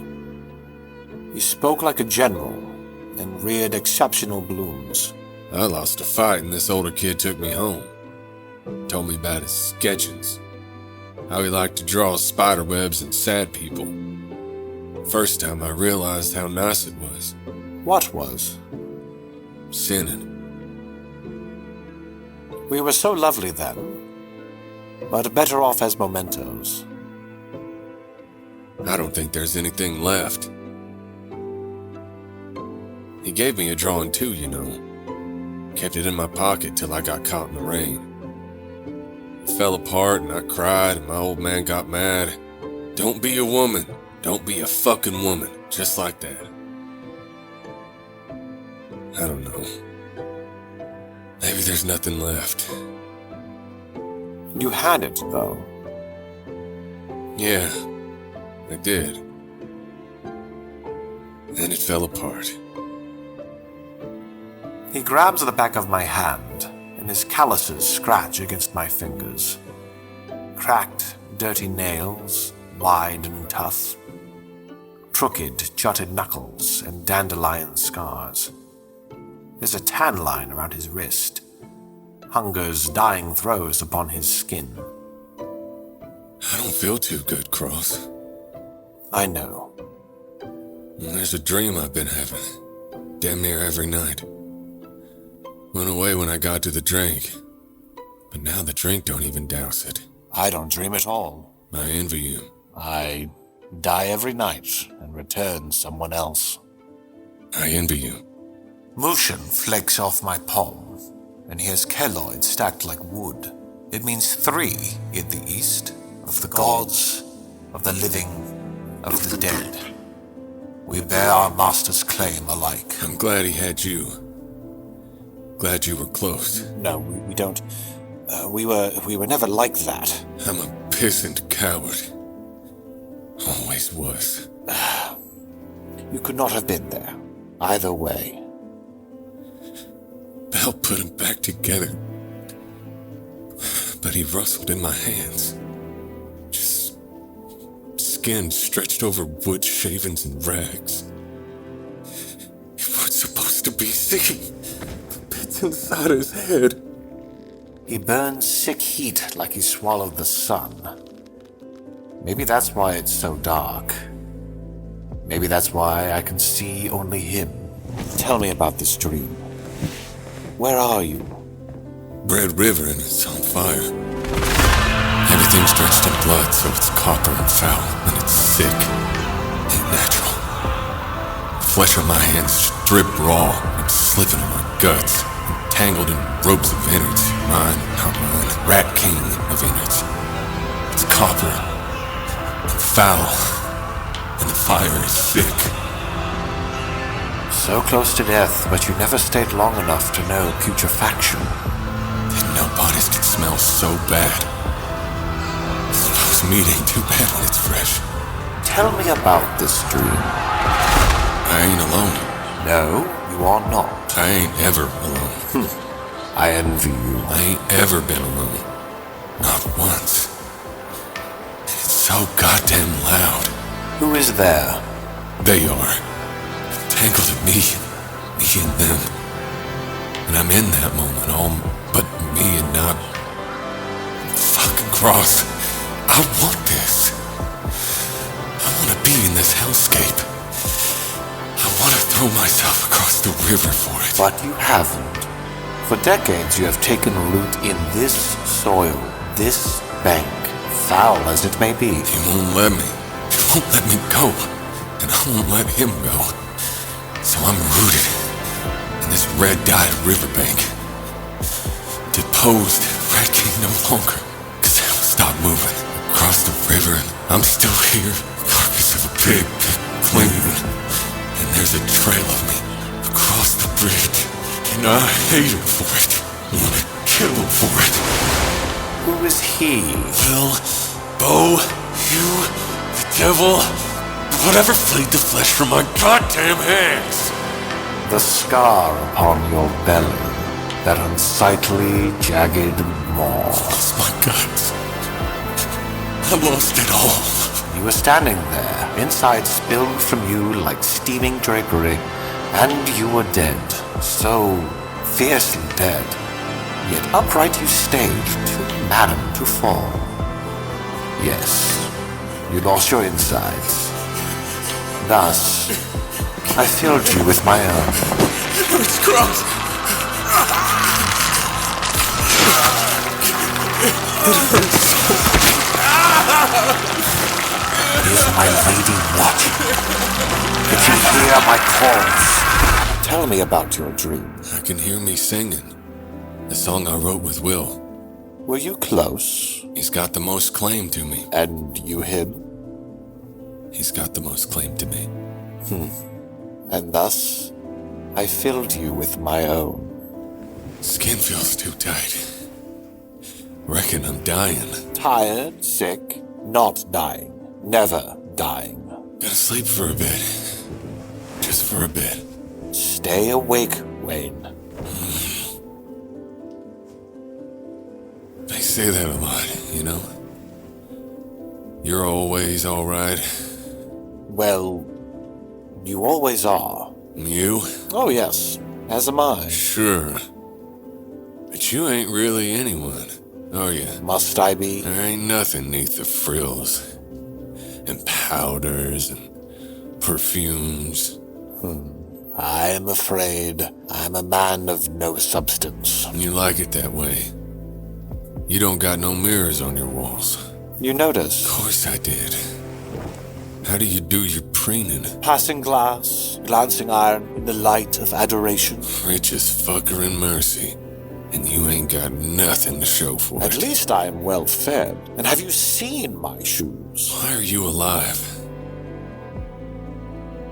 Because I must. Why? Would you rather me dead? The dead should stay dead. That is not the natural order of this world. The dead should stay dead. And yet they remain blazingly alive, taunting you from across the river. 8 years dead. And I'm drinking and brawling and burying the living. It ain't right. I saved what I could. I really did. I tried so bloody hard because Because why? Because I must. You're cold.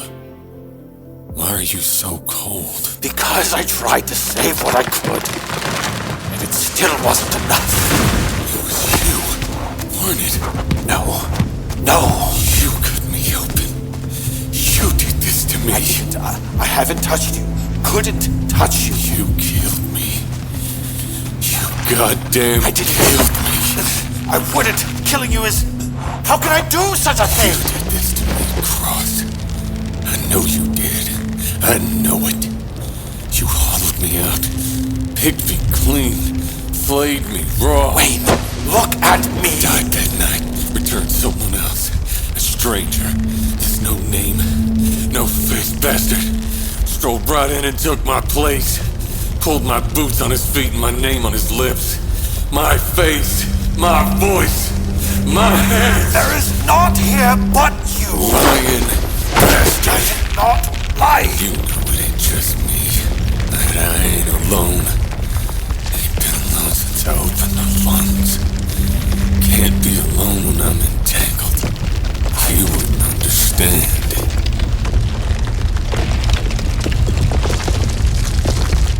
No, I was born severed. There weren't nothing left to cut. Your ma already had her eyes closed. I do not wish to see it. Take it out of my sight. But Mom, he's so Take it away.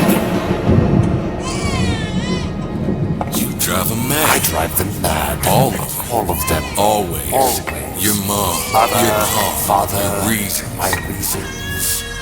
Whatever do I do to them? Suffocate. Smother. Engulf.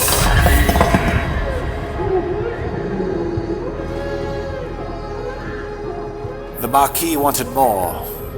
Thus, I was the last. Is that why your ma ran away? Not even an entire ocean was enough. You don't like them, do you? Gloves.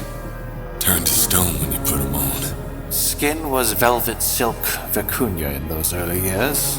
Fine, smooth, oddly warm.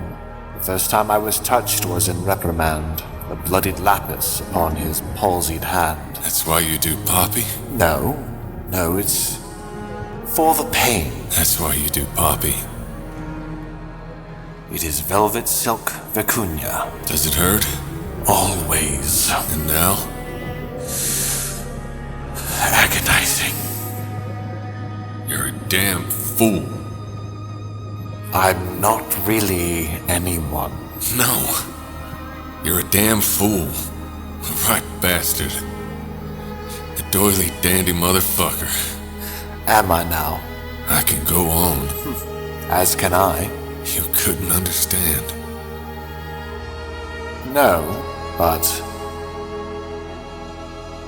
I think I do now.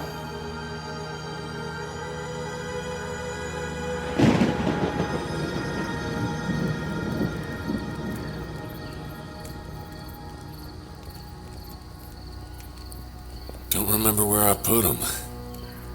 My gloves. Neither do I. Ugly as sin, ain't they? Coarse, rough, burning hot. Freezing cold. You even alive, doily? Round and round you go like that bloody music box. Close me up then. Sew me away. I'm sick of it too. Sick to fucking death of it. I just want to sleep. You must stay awake. Why? Because you must. Daisy cries every night and don't say a word. She talks a lot, but never says nothing. You do that too, jaw my ear off about this and that. But you don't say nothing. The heat is oppressive. When I peel off my jacket, a tooth falls into my lap. It's small.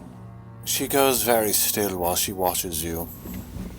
While she watches Miss Sassoon as well. And I do not recognize what lurks behind her gaze. She likes you, you know. They both do. You're far too old to make statements far too young. Lila always says the right thing. You ever notice that? Like she's written down what she's gonna say long before she says them. That's like saying nothing too, ain't it? I don't know. I ain't hearing them right. I gotta put a stopper in, because they can't ever be closed. She hates that. Scares her bad, you know. Miss Sassoon dons guises to earn her presence. Believes herself offensive otherwise. That's why she says nothing? Mm-hmm. I was supposed to give her locks to practice on it. Got a whole bunch of them from the build. Bad fits. Gonna show me how to pick them, since she said she can't no more, since she's... Otherwise, it'd scare her real bad, real bad. Wayne. Stay awake. I'm tired. Me too. Stay awake. Can't. Tell me about your brother. About the song. Will. His name is Will, yes? Old man says I'm a copy. Will's shadow peeled from the ground. Our fathers are cut from the same cheap cloth, it seems. Will never bought into it, though. At least, not till I went sour. He's in Elysium, and you are here. He did the words. Said it was one of them Greek stories you like. Yeah, he liked him too. What must that be like, I wonder? 6 brothers. And you don't know a single one? Must I? Suppose you don't know what you never had. At least I am well fed. Well, I ain't known him for an age now. When I got lagged, he started looking past us and we weren't worth a mote considering. Yeah, that's the last song we ever made. Before I gotta go. Skin splitting. They're looking at me wrong. The behemoth must remain in the motor car. I'm out of this box. No! It's slipping away. The happiness, the fire, the quiver in my hands. Please, Cross.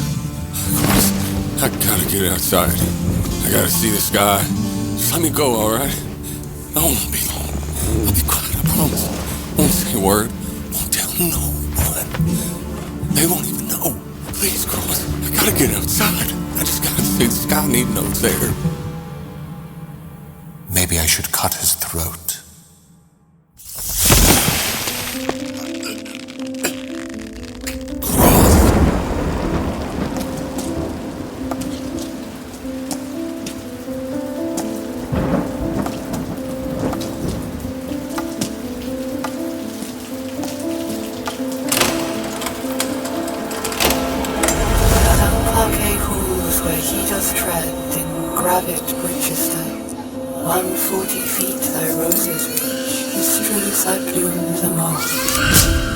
Unbidden from thy bed, from crowns of ancestors, when 40 men in dirge besieged upon the Ides of Goer, thy jester dancing template thread from Bucks to Bannister, for throttled slow the queen beseech her winter to his school, down parquet halls where none doth tread, eternal Brichester. 130 feet thy roses reach, thou'rt uttered here no more. Boorish and slovenly and weak of will, you are all that I despise. Yet I followed you into the belly of this earth, driven by my boring, mannish appetites. I'm no better than the bastards I denounce, for I am through and through a cross. And if I should be destitute or lose my very name, a cross I shall remain in blood and bone alone. I am weak thorn. My only asset, my wealth in iron obstinance. All else I lack.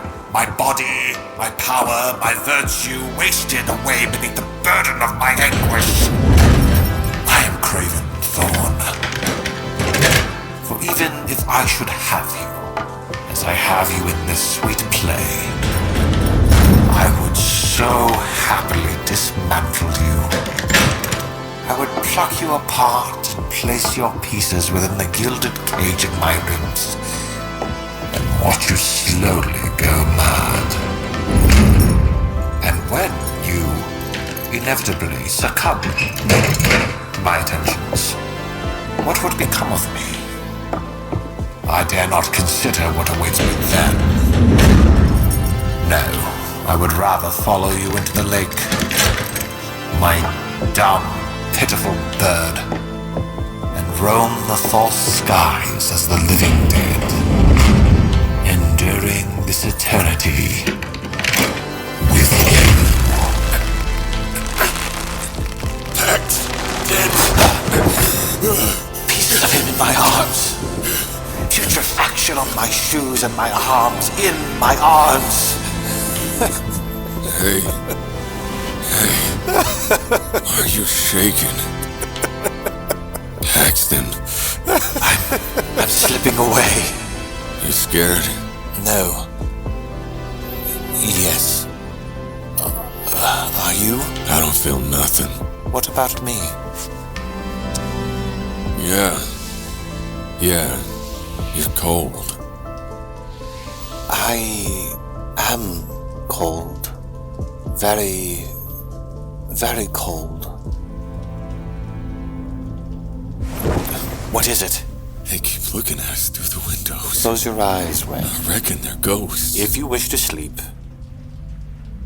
you can sleep. You don't gotta be scared. I ain't gonna let you die down here, alright? Don't be scared.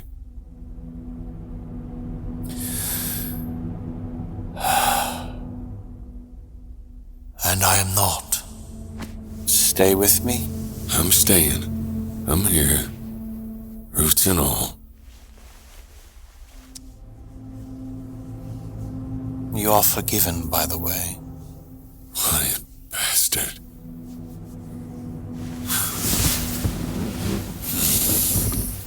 Yes. I would endure it.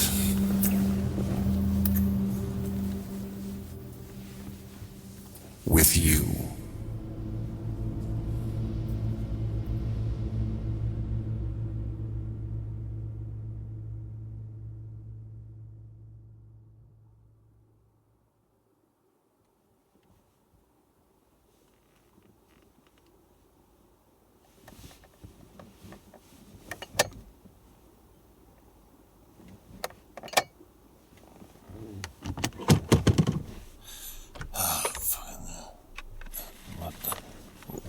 What on earth? The object in my hand is much like a dense cigar case, constructed from onyx glass.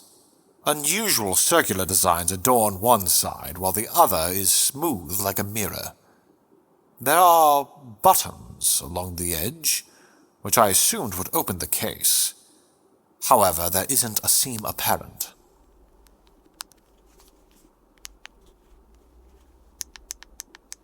Oh, what? A furtive exploration of the object brings a dazzling light to the glass as though there were a flame within.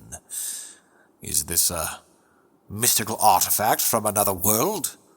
Or is this a man-made invention too advanced to comprehend? How fascinating. There doesn't seem to be an opening. And it is far too small to hold anything within. Then how... What is it doing now? It's making music? How is it? Is this a phonograph? Upon the glass, a new image manifests. A green box and a red box. Why, it looks like a telephone. But how do I answer? Yes? Who may I say is... Can you hear me? I say, might you turn the phonograph off? It is awfully loud. Hello? This is... Can you hear me? What do I... What on earth am I supposed to do with this bloody thing? Oh my god. About time you answered, Paxton. No. 3 killer pussy shots. 3. I'm not. If you cut me off, I will feed you to my father. Yes, that one. Thank you. Now, where were we? Who is this? I can hardly hear a word you're saying, Paxi Poo. Are you holding the phone the right way? Is there a right way? Do you see my PFP on the screen? By screen you mean... I keep forgetting how primitive you people are. The shiny side with the colorful lights. Yes, I see it. Okay, do you see the image of the face? The pink smiling face? That's it. Stick your ear on that. I have done so. Oh, there we go. Now I can hear your husky, sultry voice. Who are you? Okay, no foreplay then. You can just call me a friend who wants to help. Harold. If you say so. But really, you can call me whatever you want, Paxi Poo. I can be whoever you want me to be. This is your doing then? What? The shit pit? If I had thinner skin, I'd be offended. So... You're in the shit. Quite literally and figuratively. And I can get you out. Absolutely not. Come on, at least listen to what I have to say before you bloop on me, Paxi. No. They're going to die!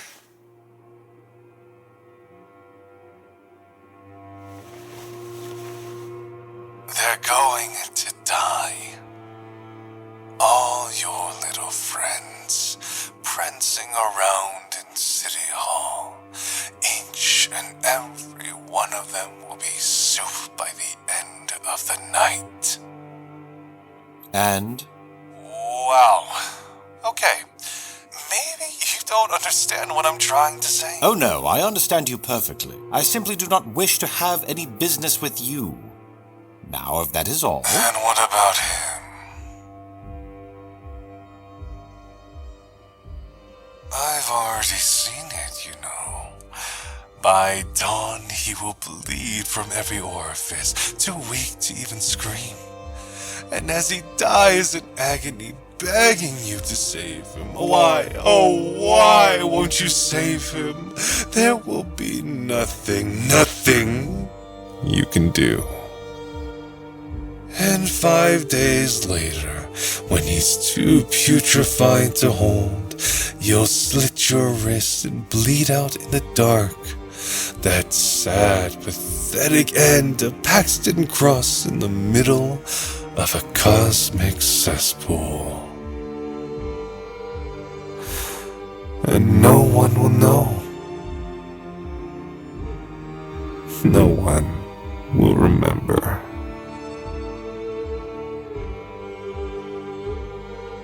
So, let's try this again. What do you want from me? Come, Paxi Poo. I know you're a dirty capitalist, but that doesn't mean the rest of us are. State your terms clearly, Harold. It makes me all tingly when you use that tone on me. But terms and conditions and blah blah blah blah blah are so fucking boring. I just want to be friends. Your actions thus far say otherwise. Oh my god. Hiram was a fling. It didn't mean anything. What you did to them was torture. See, you call it torture. I call it an icebreaker. It's how I get to know all of my friends. Then you must know that I am already answered for. Our friendship starts and ends in this shit pit, as you so eloquently call it. And where is she now? How long has it been since you spoke? It's been years, hasn't it? Years and years of text and calls, and she hasn't responded to a single one. You have no right to speak of her! Sycophants. The fact of the matter is, I'm here, and she's I can help you, or you can let your, whatever he is, die. So, what's it going to be?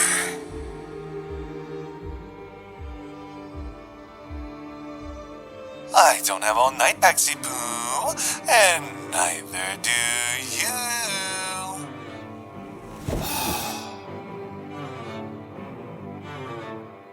I accept your help. Clever boy. Tell me what this place is, and what precisely is hunting us. It's a greedy little toad, older than old and uglier than sin. Rather than what it is, however, it's more so what it can be. Explain. Oh, I could eat you with a spoon. The toad, Paxipoo, is a conduit for power and a key to a door. The more it feeds, the more power it generates, and the further the key turns in the lock. Power? What kind of power does it generate? Surely you've noticed by now why there are so many bodies? Because it doesn't feed on flesh. Uh-huh. Then what is consumed? Souls, vitality, whatever it is. This is used as a source of power. Uh-huh. And Obadiah Strauss is its master. God, you're so hot when you say smart things. That is his goal, then, to open the door. I would have thought you'd be assisting him in this endeavor. What? And have to deal with whatever comes charging through? No. I don't like sharing. And Wayne Sawyer? You're the belle of the ball, Paxi Poo. Your mad meat is just the bait. Look, all you have to know is that Obadiah Strauss is your enemy here. He's the one that wants you dead. Why don't you kill Strauss? It must be like crushing an ant for something like you. If I could, would I be calling you on a crappy android right now? You have salivating fodder willing to die at your command. Yes, they're very sticky. Anyway, I can't touch Strauss, and my sticky babies are still learning how to walk. You, on the other hand... I see. If you want to escape the shit pit, kill the toad and everything else will fall like dominoes. Oh, yes, kill the toad. Sounds easy enough. Would you suggest I beat it with my cane? Salt. That'll work. Salt is for slugs. Is it? Well, it's confusing, isn't it? You organics all look the same. Oh, and that's a fact. Please, it's not a microaggression. Look, you'll have to figure it out for yourself, Paxi. I'm missing happy hour because of you. Kill the toad, save the man meat. Got it? Good. Wait, I still have questions. And I would love to stay for a chit-chat, but I have 3 killer pussies waiting for me. So... Harold! Ta-ta, baka-baka, mwah-mwah, itaba. Harold, you're...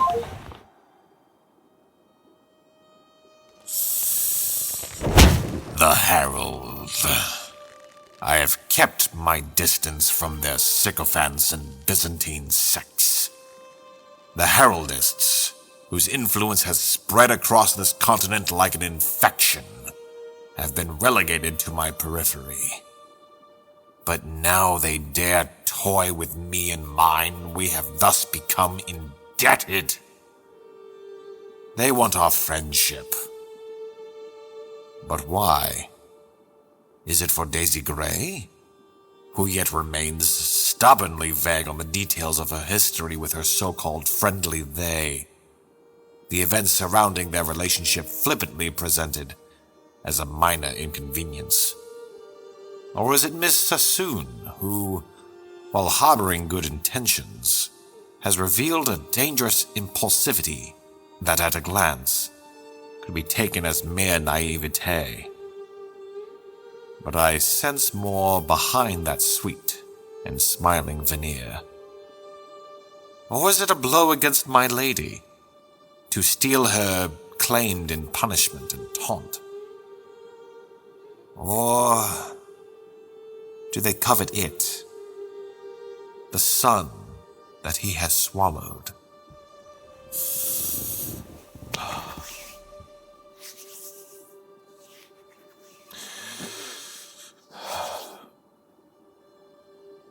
You said you would be watching. You said you would answer my call.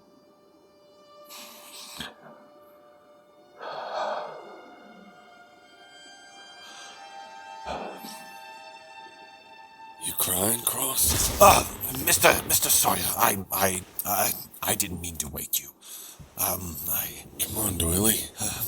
You ain't giving up on me, are you? No, nothing of the sort. Just the opposite, in fact. How are you feeling? Like shit. You are in the perfect place, then.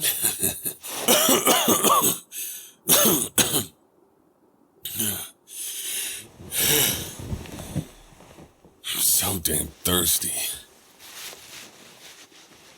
Ginger, to wet your mouth. What about you? Oh, I had an entire rhino mere moments ago. Is it still out there? It left soon after you fell asleep. Why didn't you wake me? Whatever for? We gotta get out of here, don't we? What? Why are you looking at me like that? You should go back to sleep. I slept plenty. Sleep more. I shall keep watch, and when you wake, we can plan on... What's going on, Cross?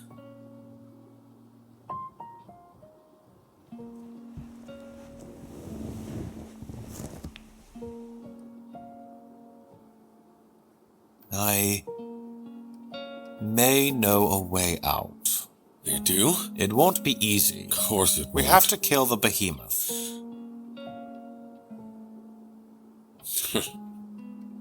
And you were gonna kill it by yourself, is that it? That was the plan, yes. How are you gonna do that, huh? You can't hobble 2 steps without going for a swim. Hey, more than my impairment, Mr. Sawyer. Do not underestimate me. I know you are. I know. But I'm still here, Cross.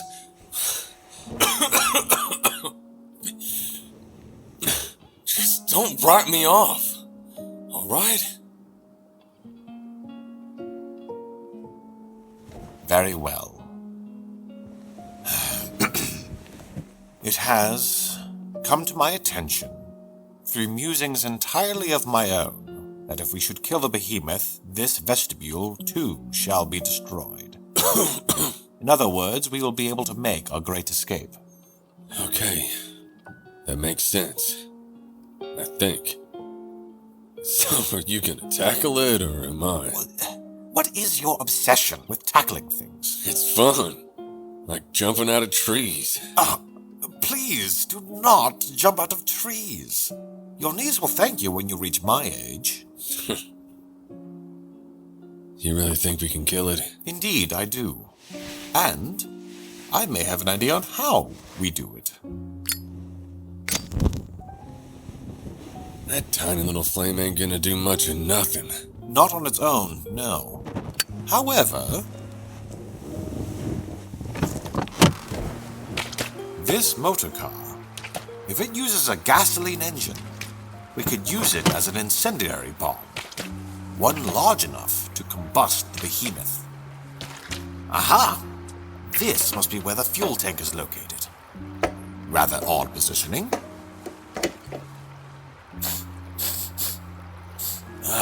As I thought, it is gasoline. Dang. You learned that in the military? Independent research. We can use my jacket for the fuse. I don't mind using my pants for it. Thank you, Mr. Sawyer, but I emphatically insist. Well, if you're gonna be emphatic about it...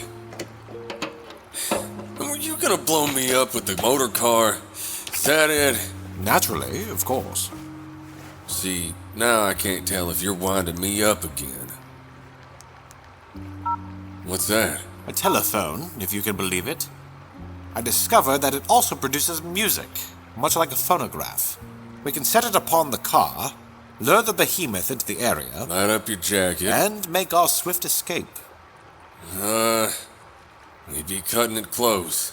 Our only other option is to wait and pray to a god that may never respond. All right. Let's do it.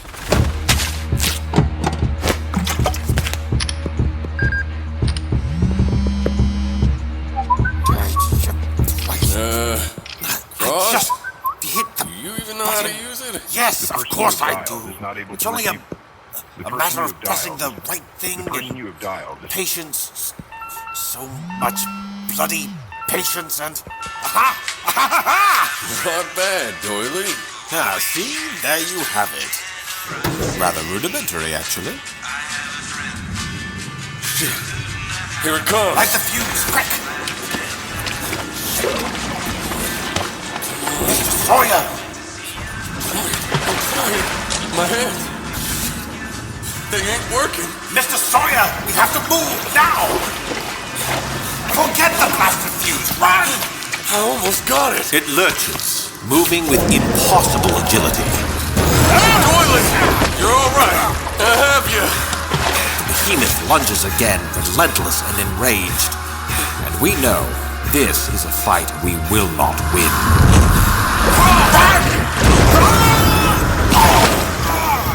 The motor car is mangled. The lighter is gone. The behemoth fixes upon the thorn and parts the sea with its colossal form. Hunger swells, a vicious and encompassing force. But I do not give. I do not bend.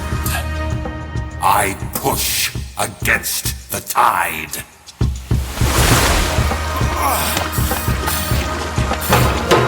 I say, must you be so heavy-handed? That was a fine motor car, you know. One of a bloody kind. You won't find a better model than that.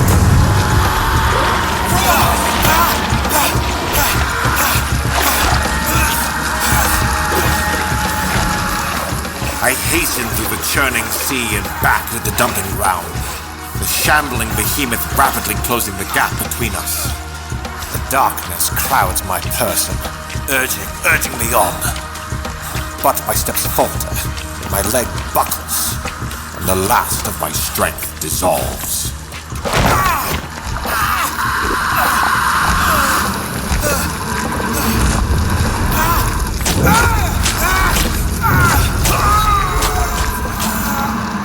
The pain is instant, sudden violation plunging into my flesh. Agony of another kind quickly overwhelms, and I am, for a moment, afloat. Outside of this body, and in a place so void and wide, what remains of me is violently rent apart. It is a terrible, ecstatic death. Absolute hunger in absolute reign. I taste myself. Feed upon my own flesh, my own parts, those that have names, those without, rich, astringent whiskey, hot, coppery blood, pungent spice of ginger rhizome.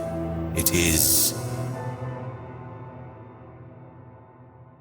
My thorn has swallowed the sun, and so he must burn.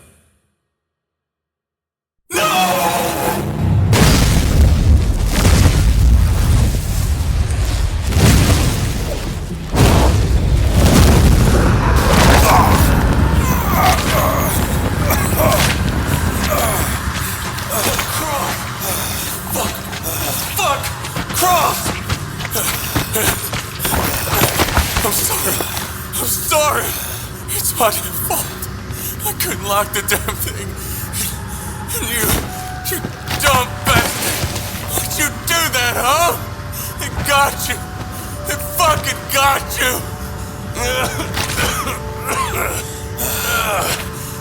Thorn. I'm sorry. I'm sorry. You did it. The fire. I don't know how. But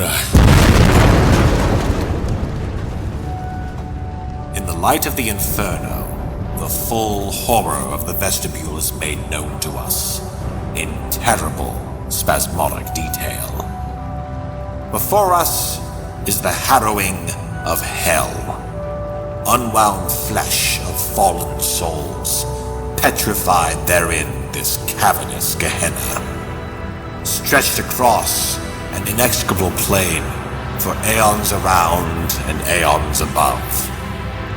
The fire consumes, like Limos possessed Erisithon, seized by a hunger not even sated by his own flesh.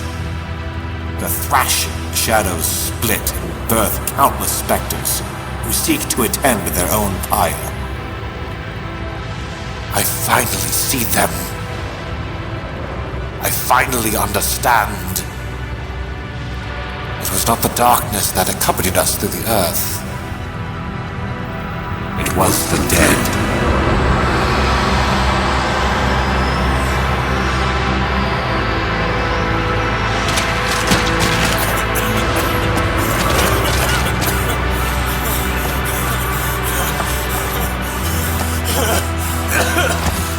Sawyer, the fire. The fire is spreading. We have to. We'll move. We'll stand up and move now! I can't. But he cannot. And I do not. Oh, look. We're burning. And the fire catches on his skin, his clothes, his hair. But his eyes like coal, lightless and black. See only me. Cross. He buries me beneath his burning body, and I am plunged into the cold, cold darkness, as he immolates, and I drown. The dead descend upon us. The vestibule, the darkness, scatters. One, there is a part in each of us that is the same, as if a piece of some fragmented being inhabits each of us. To keep going and going and going. To see everything I can see before the end. The only thing I'm sure of is that I'll die, so at least I want to get the best of it before I get there. Drink that tea, write that book, run that road. Да глупости всякие и интересности. Going down to the diner down the street after a long day. Smile all the stuff would give me when it's time to walk in. Coffee they'd have ready for me before I even sat down. It wasn't life-altering or anything, but damn sure did make my day brighter. I don't know. What kind of question is that? My life was being burned to ashes every day. Two, I believe that when we were told this is the body of God, it didn't mean the wheat and the water and the salt. It meant the sharing, the connecting, the love. I will love freely, but never lightly. If I can see them smile just once more, it'll be enough. Nothing could ever be enough, but everything with everyone anyway, and forgiving myself at the end, when it still isn't enough. To fix what we broke and prove that we're worth saving. Învăț cum să merg, iar și iar. Fiecare piesă care își găsește locul sau care se desprinde și cade. 3. I believe if we could all be perfect lenses to those fragmented parts that inhabit each of us and perfectly connect to each other, perfectly love each other, we wouldn't need a heaven. We'd already be there. I've always wanted to improve humanity, to make our kind stronger, smarter, more capable. Minu elu tähendus on kunst, sest kõik, mis ma teen, on kunst. Kõik, mis ma näen, on kunst ja kõik, mis üldse kunagi olnud on kunst. I live to feel my family's warmth, hear my friends' laughter, and fight for our environment. Finding home I wouldn't want to abandon at the first sign of trouble. To play. To have fun. Like when you're a little kid and the only thing you have to worry about is whether or not you'll have enough time playing out in the field with your friends before your mom calls you in for dinner. So, significance, the meaning of my imperfect human life, has to be to show an example of one way to get as close as possible. Those long nothing days in that coffin of a cell never got out. Don't reckon I ever will. You! Everything I am, everything I do, it's because of you!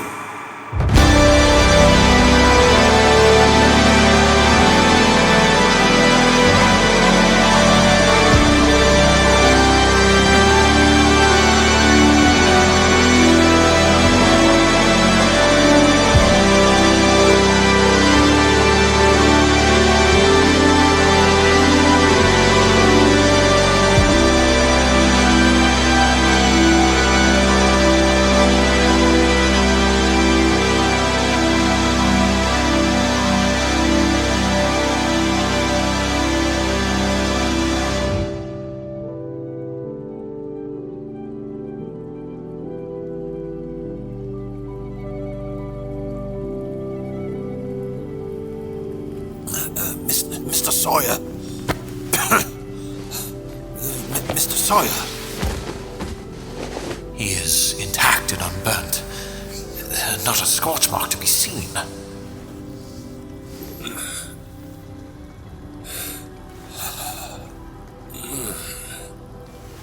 Wayne. Sky. It got out. He gazes at the ceiling of the cave, where wispish lights float like ember motes. Yes. Yes, we did.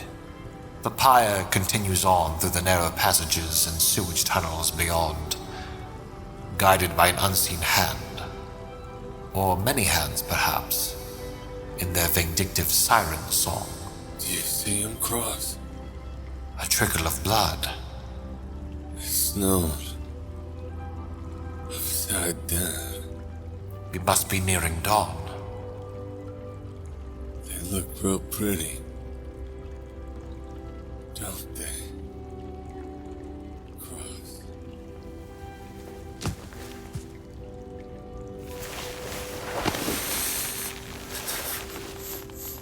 Yes. Yes, they do.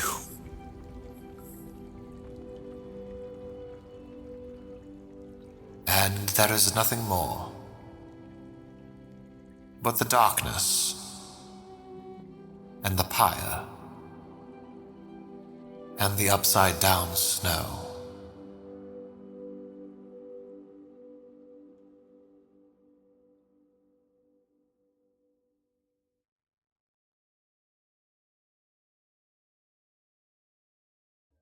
Mercy. Episode 10. Hunger.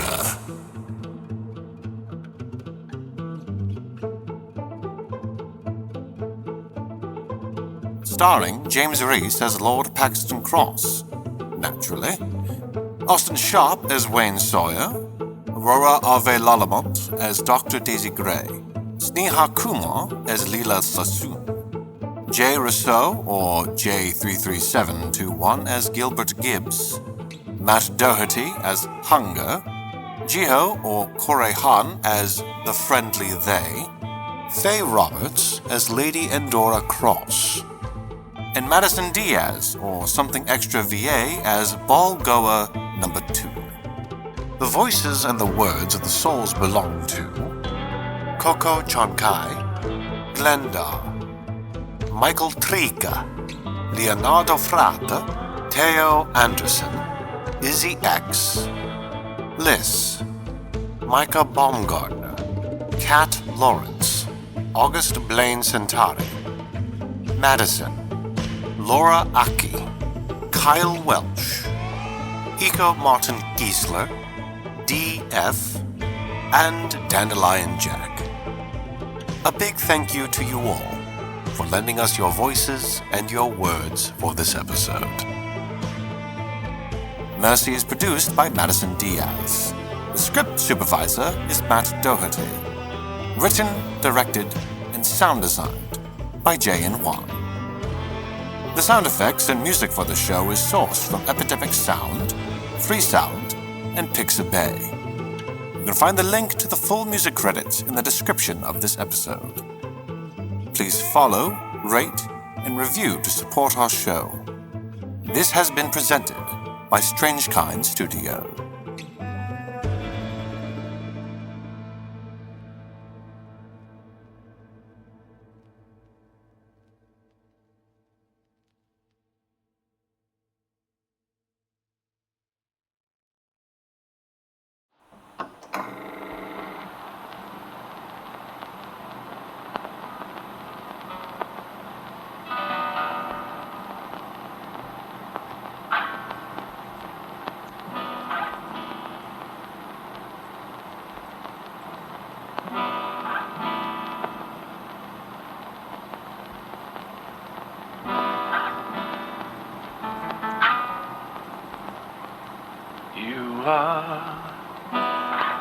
The dread waters, and I, your ferryman, you drape like mercury and strip flesh from my hand. I'm known only by you in their final journey, as they bring with them the sense of blooms and honey. Well, your father is the sea, and I don't remember mine. Your mother is the lake, in the rain, in the wine. I'm known only by you in our final journey, like the Eurobros and Eon, you and me.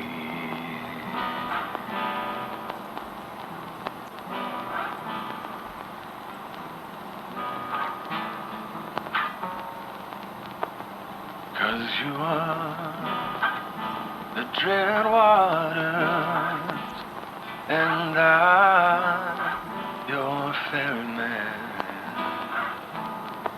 your constant companion, my cursed constant friend.